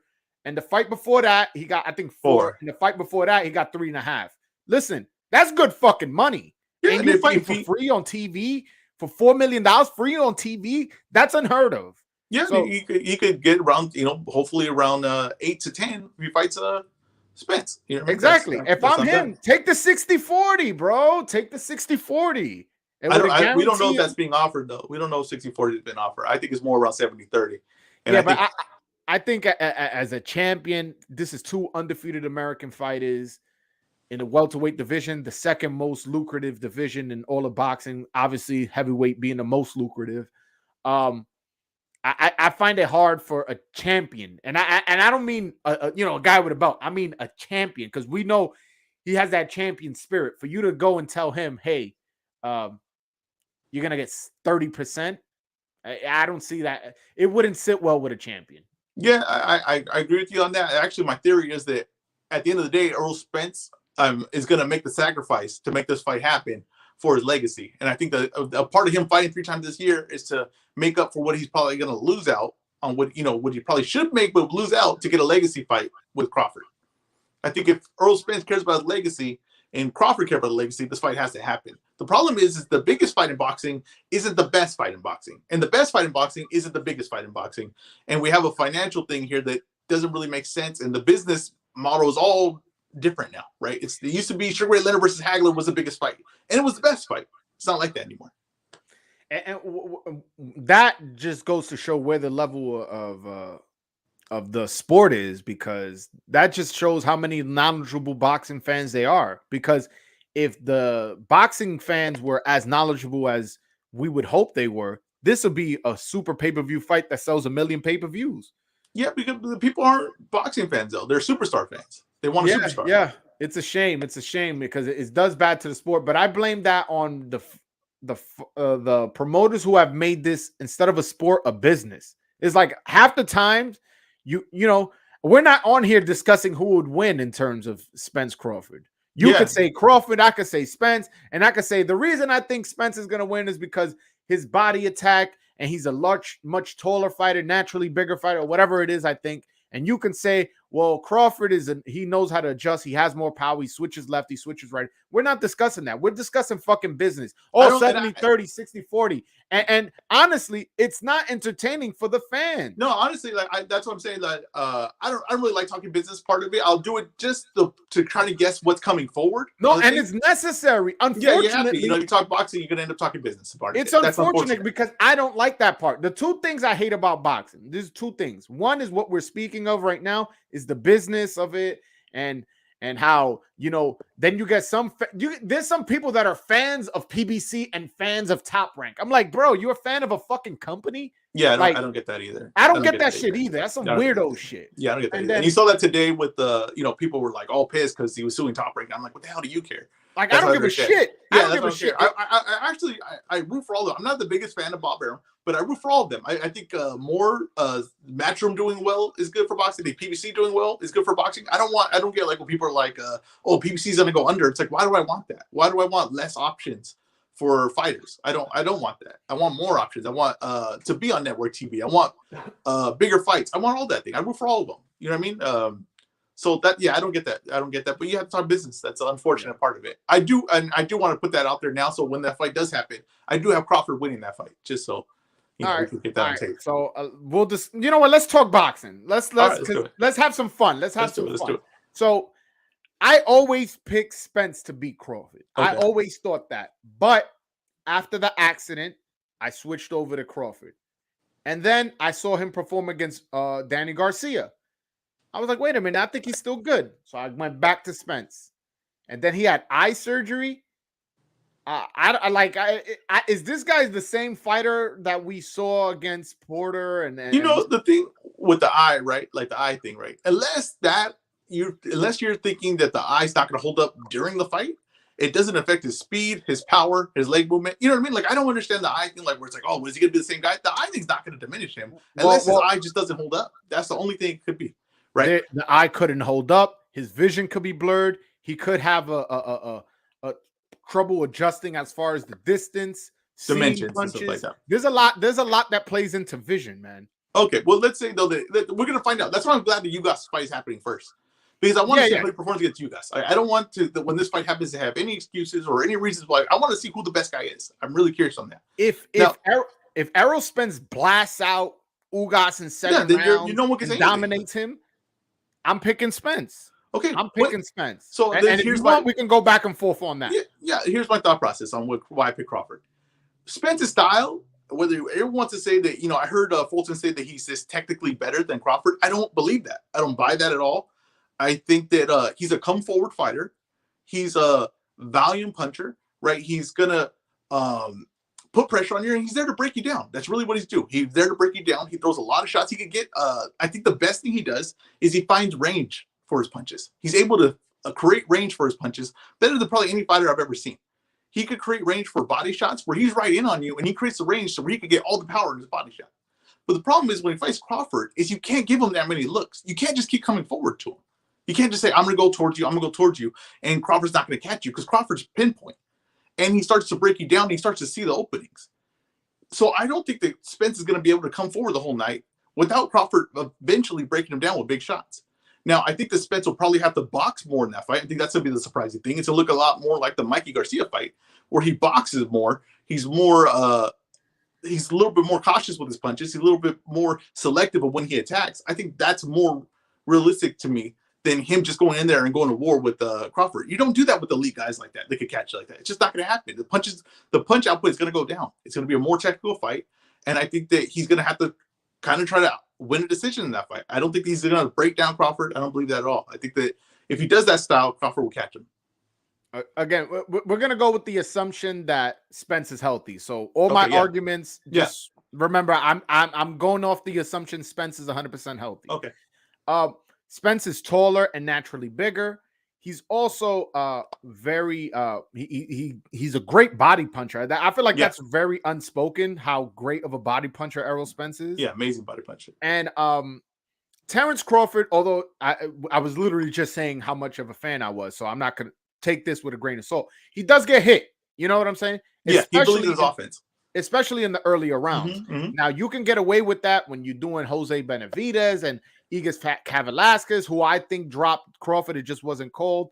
Cal Brook. You can get away with these guys, but you're not going to get away with that with Errol Spence. So what I do think is in the earlier rounds, Errol Spence is going to attack that body. And yes, he's going to be breaking him down. And when Crawford wants to open up in the later rounds, it might be too late. Remember, Spence has experience against Porter and Algieri and what's the other guy's name? I'm forgetting the name. Danny Garcia. That's what I was trying to think. And so he has more experience against higher level of competition. Crawford doesn't have these experiences. He's going to have to answer questions that he's never had to answer before when he's facing another elite fighter. And this is one of the elite. Well, he's the elite. He's the one with the most belts currently in the welterweight division. Somebody who may have 3 belts when it all said and done. Let's go off of what's Spence's. Let's go his track record. Right, he's got Danny Garcia, right, undersized 147. Okay, you got Mikey Garcia, undersized 147. You got Porter, who's not a big power puncher at 147. And who am I missing? Kell Brook, right? I think Kell Brook might be the best fighter of all the guys I just named. No, Kell Brook in his home country. Yes, I agree. And that was a great win. That's his best win, to my personal opinion. That's his best win. Okay. But the other guys are not big power punchers. And you know what the other guys did? They landed. They did land on him. It wasn't like he's unhittable. It's not like he's unhittable. Because of his style, he's going to be hittable. And because of Crawford's style, he's going to be hittable. But the thing is that Crawford can fight going backwards. I don't think a lot of those guys can. I think Danny Garcia has to be set. I think Porter has to come forward. I think Mikey Garcia was just undersized. He was just Mikey Garcia, he moved up 2 weight classes. Yeah. But Kell Brook has some success moving backwards in that fight. And he has some success picking shots. And I think Kell Brook has a similar style to Terence Crawford, but without the devastating pinpoint accuracy and without the lights out power that I think Crawford has. So I think that, yes, Spence has done good work and he's fought some names, but then you start looking at those names and it's like, okay, wait a minute, right? It wasn't Keith Thurman. right? It wasn't Manny Pacquiao. I think Ugas is the biggest guy he's going to face that's actually in that weight class, right? It's with the actual size that's comparable to him. But I can make the same argument about Crawford. His best win is Sean Porter, who retired afterwards, who his father before the fight said he didn't prepare well. And then his next best win, who is it? What, Ricky Burns? Victor Postol? Next best win is probably Postol. Postol, which, you know, his Postol's biggest win is Matisse, who in retrospect was done at that time when he lost. But to be fair, Postol probably beat Ramirez, didn't get the scorecard. But to me, in my personal opinion, I think he beat Ramirez. Really? Jose Ramirez. I thought he beat Jose Ramirez. I thought that was a boxing lesson. No, I thought it was a good fight, but I got to rewatch it because I just remember off what I remember in the fight. I don't remember having a problem with the decision, but I have to rewatch it. Yeah, that happens. Yeah, but I don't know. I just think that this fight, considering the size difference, considering Crawford gets hit too often for me, for my liking. He gets hit too often for my liking for a fight at this level. Now, I don't think he got dropped against Kavaliauskas. Whether you agree or not, I'm not sure where you stand on that. He got dropped against Kavaliauskas. He got hurt for sure. What is Spence gonna do? What is Spence gonna do? But Kavaliauskas got a good offense. That's the thing, is that we try to what's his nickname? Mean Machine, right? Mean Machine. Mean Machine. We try to put him down, right? As in, like, he's just some kind of like B-level fighter. This is a guy that he's a puncher. He's definitely a puncher. He's got some good offense. He's got some pinpoint offense, and especially when he's coming forward, he's pretty good. And he did it. You've seen him when he did a Virgil Ortiz. He hurt him as well. He hurt Virgil Ortiz as well. So this is not. I think, has he beat anyone? No, but this is. I don't think he's as bad as everybody's saying he is, right? He's not like, oh, this guy, he should have smoked this guy. I don't think anyone really smokes him. That guy has a good offense. He's going to touch you up. If you're there to be touched, he'll touch you up. No, he's definitely a puncher, but I'm looking at his record right now. His record what success does Danny Garcia have at 147? At 147? I don't know. I know he was a WBC champion, but I don't know who he beat, to be honest with you. It's probably at 147 specifically. I'm saying. Yeah, that's what I'm saying. He's a 140 fighter. That was where he was at his best work at. At 147, he has not, to me, been a good fighter. To me, in my opinion. Now, he had maybe a competitive fight with Thurman, but I don't think anyone's arguing that he won that fight. And he had a competitive fight with Sean Porter. And he broke down late in that fight. He broke down late in that fight, and Porter took it over. I don't think anyone was saying, "Oh, Danny Garcia deserved that decision." No, and in the Thurman fight, I know a couple of people that felt he won. I don't think so. I don't think so. But I know a few people, knowledgeable boxing fans, who think he won. Like, not like, oh my God, highway robbery, but like 7-5 or whatever that. So I think he put up a great performance against both those guys. I don't think he looked out of place. I don't think he looked small. I don't think he looked outclassed in either his losses. I thought he looked small. It looked like his power wasn't as effective. And he's a guy that really relies on his power. Well, that I agree. You're not going to get any debate out of me. Mm-hmm. I don't think his power is the same. At 140, he was smoking dudes, bro. Yeah. You saw, remember what he did to Eric Morales? He did to Amir Khan. He dropped Lucas Matisse in like an 11th round in a war. That was a fantastic fight. Matisse is his best win. Eric Brown's an old man. Well, no, Amir Khan's his best win, because at the time, at the time, Amir Khan was his best win, because Amir Khan was number one at 140 at that point. Maybe he's his biggest win. I think his best win is Matisse. I think Matisse at that point, what he was doing in his career was, I think people thought he was beatable at that weight, and Garcia outboxed him. I'm so happy. I picked Danny Garcia in that fight, and my father was like, "Wow." He was like disowning me, like as a joke, obviously. Disowning me, telling me how Matisse is going to do this, and then he won. I was like, "Oh, man." I was like, "Pops, I told you." My pops was like, you know what you're talking about." Now, that was I thought Matisse was going to win that fight. I was off on that one. All right. One of my subscribers, one of my most loyal subscribers, Real American fan, he beat Robert Guerrero for the WBC title. Yeah, I'm not high on Robert Guerrero. Now, Robert Guerrero had he had a run, right? They built him up to have the Mayweather fight, but I'm not really high on Robert Guerrero. And at what point, what Robert Guerrero was at that point? Right? No, you're right. And Robert Guerrero was a 126 pounder, right? I'm not sure where he came. Yeah, he started low. I remember, but he was a tall guy. So him moving up, he didn't look out of place because he was like 5'11", right? Like he was a tall guy, but he didn't look out of place. But he just was natural. He was pro debut. I believe he was a champion at 126. Let me look that up. Yeah, look. At what point of his career was when Danny Garcia beat him? I believe it was after the what's the fight with the Haitian dude from Florida? I forget his name. Berto, yeah. Yeah, hold on. I'll tell you right now when. All right, so all right, I'm gonna give you his last 2 fights before Danny Garcia. He had lost to Keith Thurman, then he beat Aaron Martinez, whoever that is, and then he lost to Danny Garcia, and then he proceeded to lose his next 2 fights. So yeah, it was a pretty old Robert Guerrero. But yeah, no, he was a champion at he was a champion at 126. I knew I was right. Yeah, it's just he was a tall guy, so it came across like he looked big. He looked like, oh, he wasn't wasn't as tall as I remember. He's 5'9". But either way, 5'9" is about the average height. He looked like when he was at 147, he looked like he belonged at 147. Yeah, he didn't look small. He didn't look small. But just because you don't look small doesn't mean you aren't. That's what I'm saying. Yeah, exactly. So no, I agree at 147, but I still think that Danny Garcia is a good enough barometer measure, and Spence dominated the fight enough where I was comfortable enough to give him credit for it. Oh, yeah. No, I'm not taking anything away from Spence. I think Spence is a really high-level fighter. I think that him and Crawford is a 50-50 fight. I just favor Crawford in the fight, but if Spence won, I wouldn't be like, oh, shocked or surprised. No, that guy's an amazing fighter. He could be the, pound-for-pound best. He's in that talk, right? He's in that talk. He's not there yet, but if he wins that fight, then that conversation is going to happen.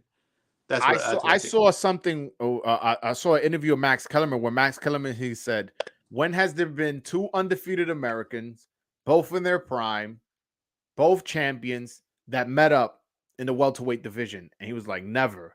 So this will be a historic match, man. This is such an important match for boxing history that if this doesn't happen, this will be the biggest black eye in boxing since Pacquiao Mayweather didn't happen when it was supposed to.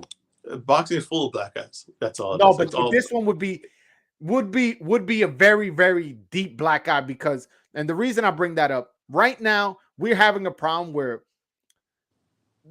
like, our star fighters don't have a rival. Like right now, Spence, his rival is Terence Crawford. Whether you want to say Crawford is a star or not, that's his rival. His Joe Frazier to his Muhammad Ali, and they're not getting in the ring. Canelo, he doesn't have it. He's the biggest star in boxing, and he doesn't have one. Yeah. Deontay Wilder, it was Joshua, and then both of them ended up getting knocked out. And who knows if we ever see that fight ever? And it should happen. Fury, his rival was Deontay Wilder as well, and we got that fight. Yeah, but it was pretty dominant performance in honestly all 3 fights, to be honest.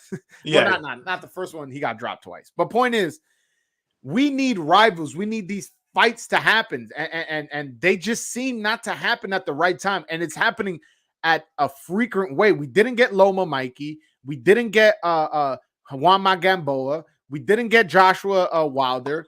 We didn't get Mayweather Pacquiao when we wanted it. I would watch Juanma Gamboa fight tomorrow. At the age they are now, I watch it still. I'm still here for that fight because I was excited for that one.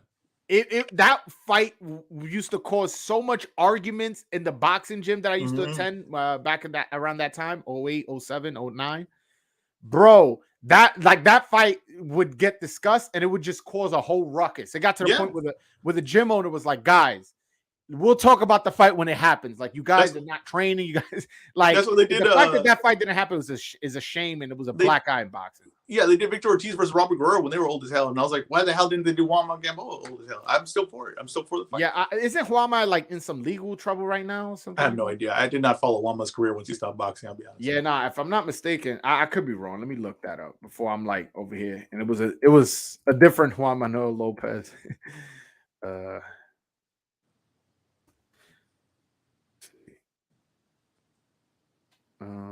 He's charged with 7 counts of domestic abuse. And then Juanma's done. The Gamboa-Juanma fight, that's over.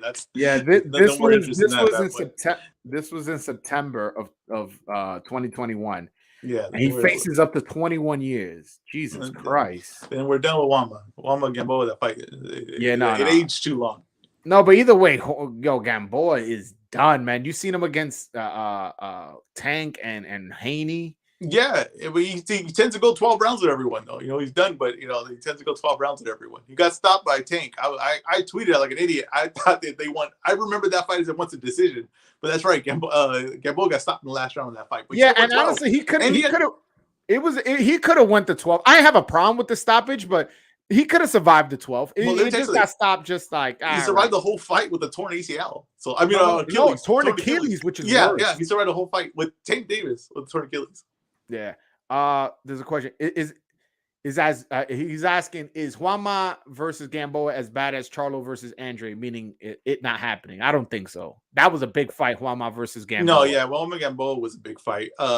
Andrade, like I keep saying about Andrade, I'm not impressed with him. Like I know people want him to be something, and he has a belt around his waist. That's nice. This dude has not been impressive since 154, and he was barely impressive at 154. He has not been impressive at middleweight.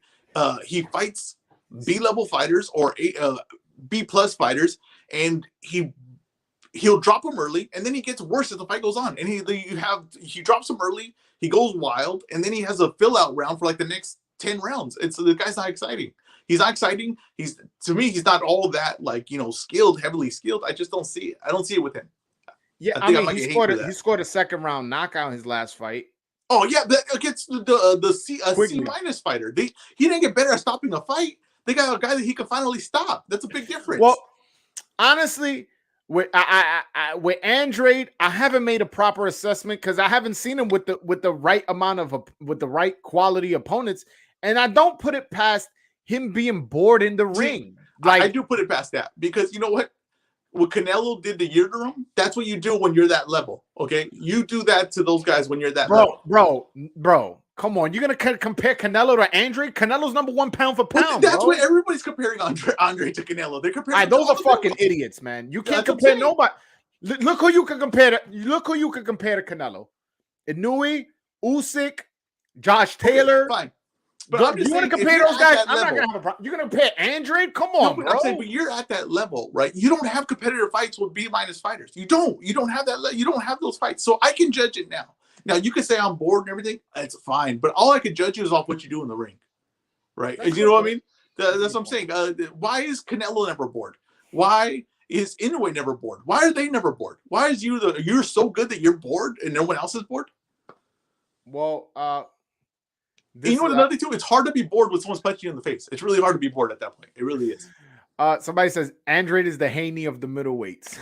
I think that's disrespectful to Haney. That's what I really believe. I think. Listen. The way you feel about Andrade, that's how I feel about Haney. What is so impressive about this guy? But the problem is that Haney has beat higher level fighters. That's the problem. Okay, hold on. I do agree he has a better resume than Andrew. No, let's matter of fact, let's do a game. Let's do a game right now. I think Jojo Diaz surpasses anyone that Andrade has. You're right. I just off you saying that, you're right. Yeah, I just think that they're not going to get. My thing is, to me, Haney, it doesn't pass the eye test. I don't see what people say. Oh, one of the four kings. I mean, he got hurt against Linares. Linares dropped Lomachenko. Yeah, and then got stopped, right? No, agreed, 100%. But he did drop Lomachenko. Yeah, but and so he got stopped, and then Haney couldn't even drop him. Couldn't drop JoJo. Well, Haney doesn't hit hard. You're never gonna accuse. He's never guilty of hitting hard. He doesn't hit hard, but he has skills, and he can box, right? And it doesn't always look the prettiest, right? It's not always the flashiest. It's not always the most impressive victories, but he seems to beat these guys, right? He beat Linares and he beat Jojo Diaz, and to me, that's moving up in the right direction. Okay, so you telling me him getting hurt against Linares, hold on, I'm looking at his box rec right now. Him not even hurting Jojo Diaz, let alone dropping Jojo Diaz. Who has a guy who started his career at 122, you can't drop him? That's listen, me asking you to drop a natural 122 pounder isn't a high ask.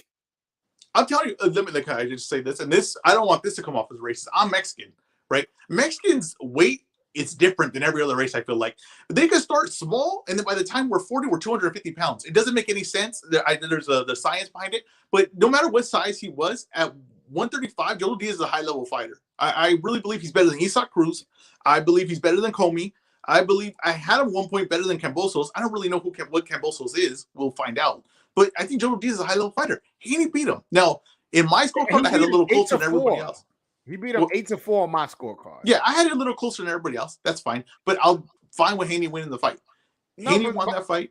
And then he gets rocked and battered in that 12th round. I'm like, what special fighter allows that? And Jojo Diaz, you're not gonna convince me he's a special fighter. No, he's not a special fighter. He's a good fighter though. And yeah, I'm not saying he's a special fighter. Hold on. So let me work. Gamboa and Linares are. I think if you sneeze on one of them, they're knocked down. That's not true because Tank. We just talked about Tank. Tank went 12 with him. Whether he got the stoppage in the last round, it don't matter. He went 12, and Gamboa had a torn Achilles in that fight. Listen, you're not going to convince me Gamboa got a good chin. It's just not going to. The guy has I'm been not saying knocked down. Good chin, but I'm saying that Tank went 12 with him, and okay. Gamboa, I don't think I've seen a fight in Gamboa that he didn't get dropped, except when he was coming up. Ever since he won his favorite title, he won a world title. He's been dropped in just about every fight I've ever seen him in. You telling me Devin Haney can't drop this guy once? He doesn't have power. Now, I'm not saying Haney is an elite fighter. I'm saying he's a good fighter. I'm saying he's a very good fighter. And he's working up the weight. Now, a controversial pick, I'll pick right now. I think Ryan Garcia would beat Haney. I think he's tailor-made for Ryan Garcia, right? Because maybe he'll outbox Ryan Garcia early, but the problem is that Haney's faster than everyone. He's not going to be faster than Ryan Garcia. Also, he doesn't have the power to get rid of Ryan Garcia when Ryan Garcia makes those mistakes. And when Ryan Garcia applies the pressure, especially late, we know Haney falls apart late. I pick Garcia to finish him late in that fight. Look, I'll take it a step further. You want to get controversial? I'll pick Kambosos against Devin Haney. I don't know what Kambosos is. I'm not going to pick anything Kambosos. I don't know what he is. I may be biased because I was there at the TO. Yeah, you were there. Yeah, you're a TO guy. I was there live and direct. I saw everything. I went with my brother. We was bugging out. We had mad fun. We were drinking beers. We had a really, really good time. And it was a fantastic fight. And I saw something in Kambosos. Kambosos had some dog in him. He had great boxing movement. And his hand speed is really good. Yeah, he's fast. He has great foot speed. Yeah. And it may be underrated, but the guy got skills, man. And I know what I saw, man. I know what I saw there live. And again, maybe, and I saw it on TV, 3 days later. Yeah. And I saw what I saw live, I saw on TV as well. I was very impressed with his boxing IQ, and I think he beats Devin Haney. And I just don't see what people see in Devin Haney.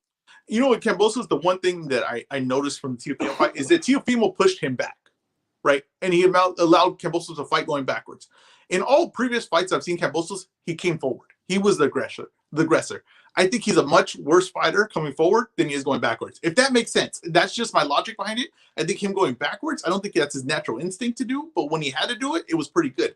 Him coming forward, he's very limited, and he has very short arms. So he has to really get in on the inside of you to be effective. One thing I saw in the Teofimo fight, which I think could apply whether he's coming forward or moving backwards, is he would just jump in right real quick, land 2, 3, 4, 5, sometimes 6 punches, and then jump right out. Yeah. And if he can do that against Haney, who sometimes when people jump in on him, he tends to freeze and do this and leave his whole head exposed because he thinks he's Mayweather. He forgets that he has to roll. He doesn't. He has to parry. He has to do all these things. I think Kambosos it could get him, man. I think Kambosos got him. Yeah, like I said, I don't know what Kambosos is. I can't say that's a great fighter or he's a good fighter. I don't know. I have a mixed bag of performances from him. All right. Who is this guy's favorite fighter? Somebody's asking who's your favorite fighter? Of all time or right now? Right now is Terence Crawford. Give me both because I'm a bit of a history buff. So give me both. Right now it's Terence Crawford. Of all time is Bernard Hopkins. Okay. All right. Yeah. I'll answer that question as well. My favorite fighter of all time is Muhammad Ali. Currently it's Teofimo Lopez. But yeah, also Jaime Munguia is not fighting Andrade. Why? As? Because because no one wants. Okay, I'll tell you this 100% the thing. Because Andrade doesn't sell, and he's risky for Jaime Munguia's style. But I'm not a big Jaime Munguia fan. I don't think Jaime Munguia is that great or a good of a fighter. Now I think that honestly, if he fought Golovkin, I think Golovkin will win that fight. Honestly, if Munguia fought at this Golovkin, age. Yeah, at this age, even at this age, because I don't think Jaime Munguia is any good. Okay, and if he fought Andrade, no, come on, you don't think he's any good? Come on, you just say you don't think he's. I don't think he's any good. I don't think he's any good at all. If for some reason, right, he fights Rosado. And for some reason, wait, he fights Rosado, and that's a good matchup. But Daniel Jacobs just fought Rosado, right? And everybody was like, that was the crappiest performance because he barely won the fight, right? And debatable whether he even won the fight. But why is right there Rosado a horrible opponent for Daniel Jacobs? But when he fights Munguia, it's like an even 50-50 fight. That should tell you where Munguia is, right? That should tell you what you think of Munguia. No, I well, one thing that anytime I mention it to people go, what? They get surprised. Jaime Munguia is only 24, 25. He's a very young fighter. He started off young. Yeah, so a lot of people get surprised. So that could be it. You know, he may just now be getting into his man strength. And I used to not think that was a real thing until I became a man. And I'm like, oh, no. I was lifting weights back when I was younger and stuff like that and doing all this. I'm much stronger now as a man than I was when I was 20. Yeah, it changes. Yeah, so he's just now 25 is pretty much when you're really getting into you becoming a man, becoming strong. I am worried about his punching power. He should not be going 12 with Rosado. He should not be going to decision with Gary O'Sullivan. And who else did he fight? He fought another European guy. He went to decision with. You're worried about his punching power. I'm worried about everything. I'm worried about his defense. I'm worried about his offense. I'm worried about his footwork. I'm worried about everything. Everything's got me concerned. Now, if for some reason when Andrade fights people, he may hurt him early. I guarantee it's a competitive fight late because that's what Andrade has. He has filler rounds for the next 12. But to real American fans' point, all right, if you saying that Andrade is this bum, why not Munguia just fight him? He has because there's a bum versus a bum. I agree. When I said what fight should happen next, I said it was that fight because Munguia needed some credibility. That's the one thing he doesn't have. He don't have credibility. Andrade offers that, so it makes sense.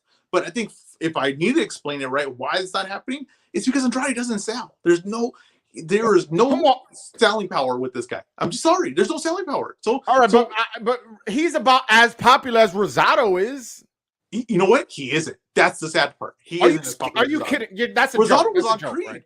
Rosado was on Creed. You gotta remember that. He was on Creed. I remember. That's what I'm saying. If people stop and they're gonna be like, hey, that's the guy from Creed. They may not know he's a boxer, a real boxer, but they'll be like, hey, that's the guy from Creed. What about when Rosado fought Melikuziev? Who the fuck was checking out for Rosado? I'm telling you, if they caught him at the right moment, he had just knocked out Beck. He had fought enough big names. The thing about Rosado is he's fought enough big names. He's fought everyone. So if you're a fan of someone, Rosado probably fought him. So you're familiar with Rosado. Andrade has not fought anyone. No one really knows him. Besides, well, to be fair, not because of lack of trying. No, that's what I'll give that 100% credit. He'll fight anyone. Andrade will fight anyone. He wants to get in there with everyone. I don't think he'll beat everyone, but he wants to get in with everyone. I'll give him this credit. Same thing with Haney. Haney will get in with anyone. Haney's not afraid of anyone. No. I'm on the same boat. The way you feel about Andrade, I feel about Haney, and in both sense. I don't think Haney is ducking T.O., Tank, Ryan, definitely not. Loma, Cambosa. I don't think he's ducking none of those guys. I just think all those guys I just mentioned beat him. I think Ryan knocks him out. I think Tank knocks him out. I think Lomachenko schools the shit out of him. And I think Cambosos outboxes him and wins the decision. I'm pretty much there with all of you. I just don't know the Cambosos one. Yeah, I may be biased because I saw him live, and I'm not too good to say that. Like, you get what I'm saying? I'll be honest. That may be it. I saw him live, and I saw him get one of the best upset of the last 5 years. You know, and I saw it live, and it was Fight of the Year contender. Yeah, it's my personal fight of the year. So I may be biased. But again, I think he beats Devin Haney. I also like the way he's been carrying himself outside the ring. No, he like captured this whole moment and momentum and everything. He did it all pretty well. Yeah, he seems to have the right mindset to continue his reign. That's why I'm kind of betting on that. Like he's answered the questions how a champion should answer, I feel. Yeah, and the thing I would say is he better cash in now, though. Right? This is the moment. Cash in now. Okay. Well, I think he's gonna fight Lomachenko next because everybody says that. I don't see that fight happening. I think it's Haney, but I don't know why Bob's gonna pay all this money. Bob was just getting sued for being cheap, right? You know, he's gonna pay all this money now to get Lomachenko a title. You know, to fight Cambosos. Where I don't get it. I don't get it. I'll explain it to you why it makes sense. Now Lomachenko let's say he goes to Australia, beats the guy, whatever. All right, now Lomachenko has most of the belts in the hottest division in boxing. You know, Yeah, but the problem is the two biggest stars in that division, they don't care about the belts. Tank doesn't care about the belts, and Ryan Garcia don't care about the belts. Oh, that's true, but there's also a lot of talent coming up, whether it be Jose Valenzuela, Frank Martin, William Cepeda.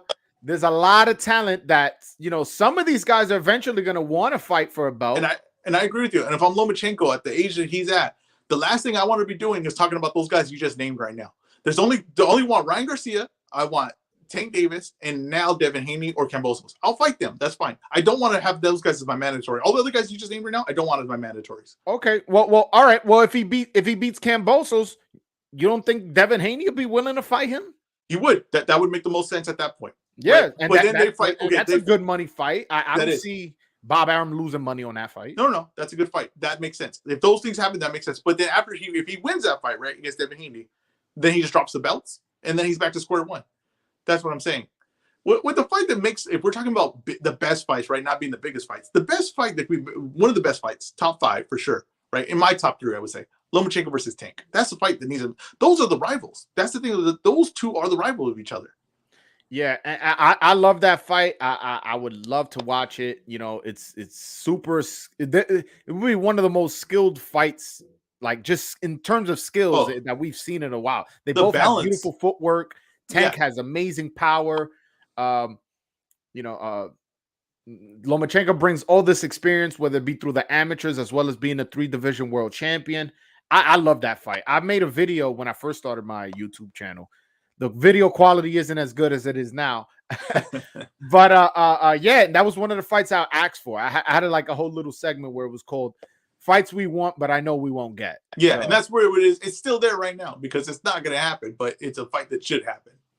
Yeah, I just wish PBC was more willing to work. Let me not throw it all on PBC. I wish these promoters would be more willing to work with each other, man. The shit is like, it's really bad for boxing, man. Like really bad. Yeah, it is. It is when you have they were talking about when all the guys fought, right? They just fought, all 135ers fought, right? And this guy made a chart and he had connected, number 1 was fighting number 6 and all these things. And he was like, look, they fight each other. And it's like, no, the top 4 are not fighting each other. That's the problem. The problem is that they're fighting the top 10. Yeah, they can play anyone in the top 10. It don't matter. I want to see the top 4 fight each other. That's the problem. He missed the whole point of the thing. His whole chart went nowhere. Yeah, I know off the top of my head, Kambosos was ranked number 8.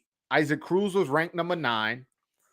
Jojo Diaz was ranked number 5. And yeah, that's who fought. That's what I'm saying.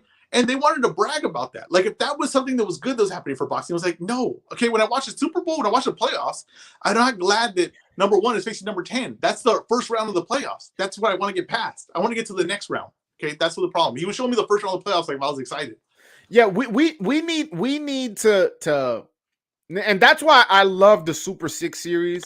We need more of that. We need a tournament style because it creates the playoff type atmosphere. It creates a certain level of importance. Now, did Andre Ward become a superstar? No, but I definitely, at the time, to be fair, I was just getting into boxing at that time. Mm-hmm. At the time, I had no idea who Andre Ward was until the tournament.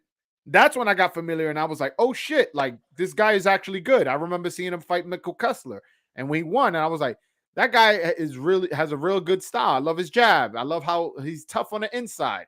And I got familiar with him and I ended up becoming a fan. Now, again, I probably would have been made aware of him as I would have gotten deeper in the sport. But point is, the same way I noticed Andre Ward. Somebody may be a casual fan and just go, oh, there's a tournament. You know what? Let me keep up with it. All right. Yeah. So this guy's going to fight this guy on Saturday. That guy's going to fight that guy the next Saturday. All right. And the winners fight each other. Oh, I'm definitely watching this. Consistency. That's what the main thing that what the fans like is consistency, right?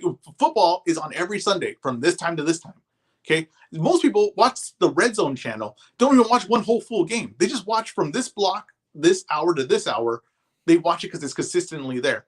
Boxing doesn't have that, right? Look at things that like the UFC has. It's consistent. It's building a brand. You know what you're going to get. Boxing needs that. They need that. That's what PBC is going for. That's why they're doing a monthly pay-per-view. They're trying to get you consistently. They're thinking like, oh, they're going to have a big fight this month. And that's why they release their schedule early now. Everyone's releasing their schedule early now. So you know what the next 8 week holds for you in boxing. Yeah. I also don't like the one thing about the sport also that I don't like that every single important fight is on a Saturday. Is like, then you get, 2-3 cards and, all 3 cards. Like, for example, I was at the Teofimo Lopez Cambosos fight, as I mentioned earlier. That was the same day as Brandon Figueroa Fulton. Now, I went to the Teofimo fight, and because I went there, I couldn't see the Fulton Figueroa fight. I had to DVR it. And now, as you know, I found out that Stephen Fulton won. So when I'm watching the fight later on, was it a good fight? Absolutely. But I kind of know who won. I'm not that excited because of it. And I'm just watching kind of like, as opposed to if Stephen Fulton versus Figueroa was on Friday, I could have watched that at home. And then on Saturday, when I went to the fight, I could have watched that live. I don't understand why people don't use Friday and Wednesdays and other days to promote more fights. Well, if you look like, Showtime just did 2 or 3 Sunday cards. DAZN's going to do a Friday card, I believe, and a Sunday card. So I think they are going to start doing that because they realize there's more days, that are at their, that they can use. It's not just Saturday. There is. I'm with you on that. Yeah, there's been a few times where DAZN, Showtime, and ESPN have had fights, and I'm like, I have to pick my poison. I'm like, oh fuck, all right, let's go with this guy. I'm watching. It's hard to be a boxing fan if you don't have multiple TV. I got 2 TVs lined up right there like that, and I'm looking at my phone. But I'm with you though. That's not the way you want to watch it, right? That's no, the thing is with me is I'll be looking here, and somebody will get dropped on. And you look the other way. Yeah. So I pick my sacrifice. No, I understand that there's a sacrifice. So what I'll do is, all right, I'm a sacrifice not watching the Thurman fight because I want to watch Crawford and whatever. They've never fought in the same. Yeah, I get you. Hypothetically speaking, and I'll do a sacrifice because I'm not going to enjoy either fight if I'm doing this. So they need to figure it out. But all right, hold on. We're about to end this soon, but hold on. I want to promote your channel, man. I really enjoyed this conversation. Appreciate it. And you're definitely coming on the show again. You ain't gonna get rid of me that easy. Anytime, man. Now for real, man. Guys, please follow my man Ezra. Hold on. Oh, I forgot to screenshot. I'm on your channel promoting. I can't see it, but you're like, what? Yeah, all right. Here we go. This is my guy's podcast, Ezra Podcast, Boxing MMA. So if you guys like boxing, he does more boxing than MMA, but he also does MMA. He's also active on Twitter. Let me share your Twitter handle as well. That way I can promote your Twitter. He responds. He does really good with the graphics, man. You're really going to have to show me how to do that. And it's all off my phone, too. Yeah, you're going to have to show me. Oh, hold on. My bad. I'm gonna screen share your Twitter handle. So you guys follow him on Twitter. Subscribe to his page. Please show him support. As you guys see, he's a very, very knowledgeable boxing fan. Look, his Twitter handle is Easy Raw Podcast. Again, he's a friend of mine. So if he's a friend of mine, he's a friend of yours. Please follow him on Twitter. Do you have an Instagram? Yeah, same thing. Easy Raw Podcast. Easy Raw Podcast. Subscribe to his channel. Follow him on Twitter as well as follow him on Instagram. Again, he's a good dude, very knowledgeable boxing fan. Anything else you want to say before we go? No, I appreciate you having me on. I'll probably be on a lot more now. Once I get comfortable with something, I'm like want to do it over and over again. So yeah, man. You know you're always welcome here, and I really enjoyed the conversation. Hopefully you felt the same. Yeah, man. Good time. Thank you for having me. All right, bro. All right, everybody. Peace. Peace.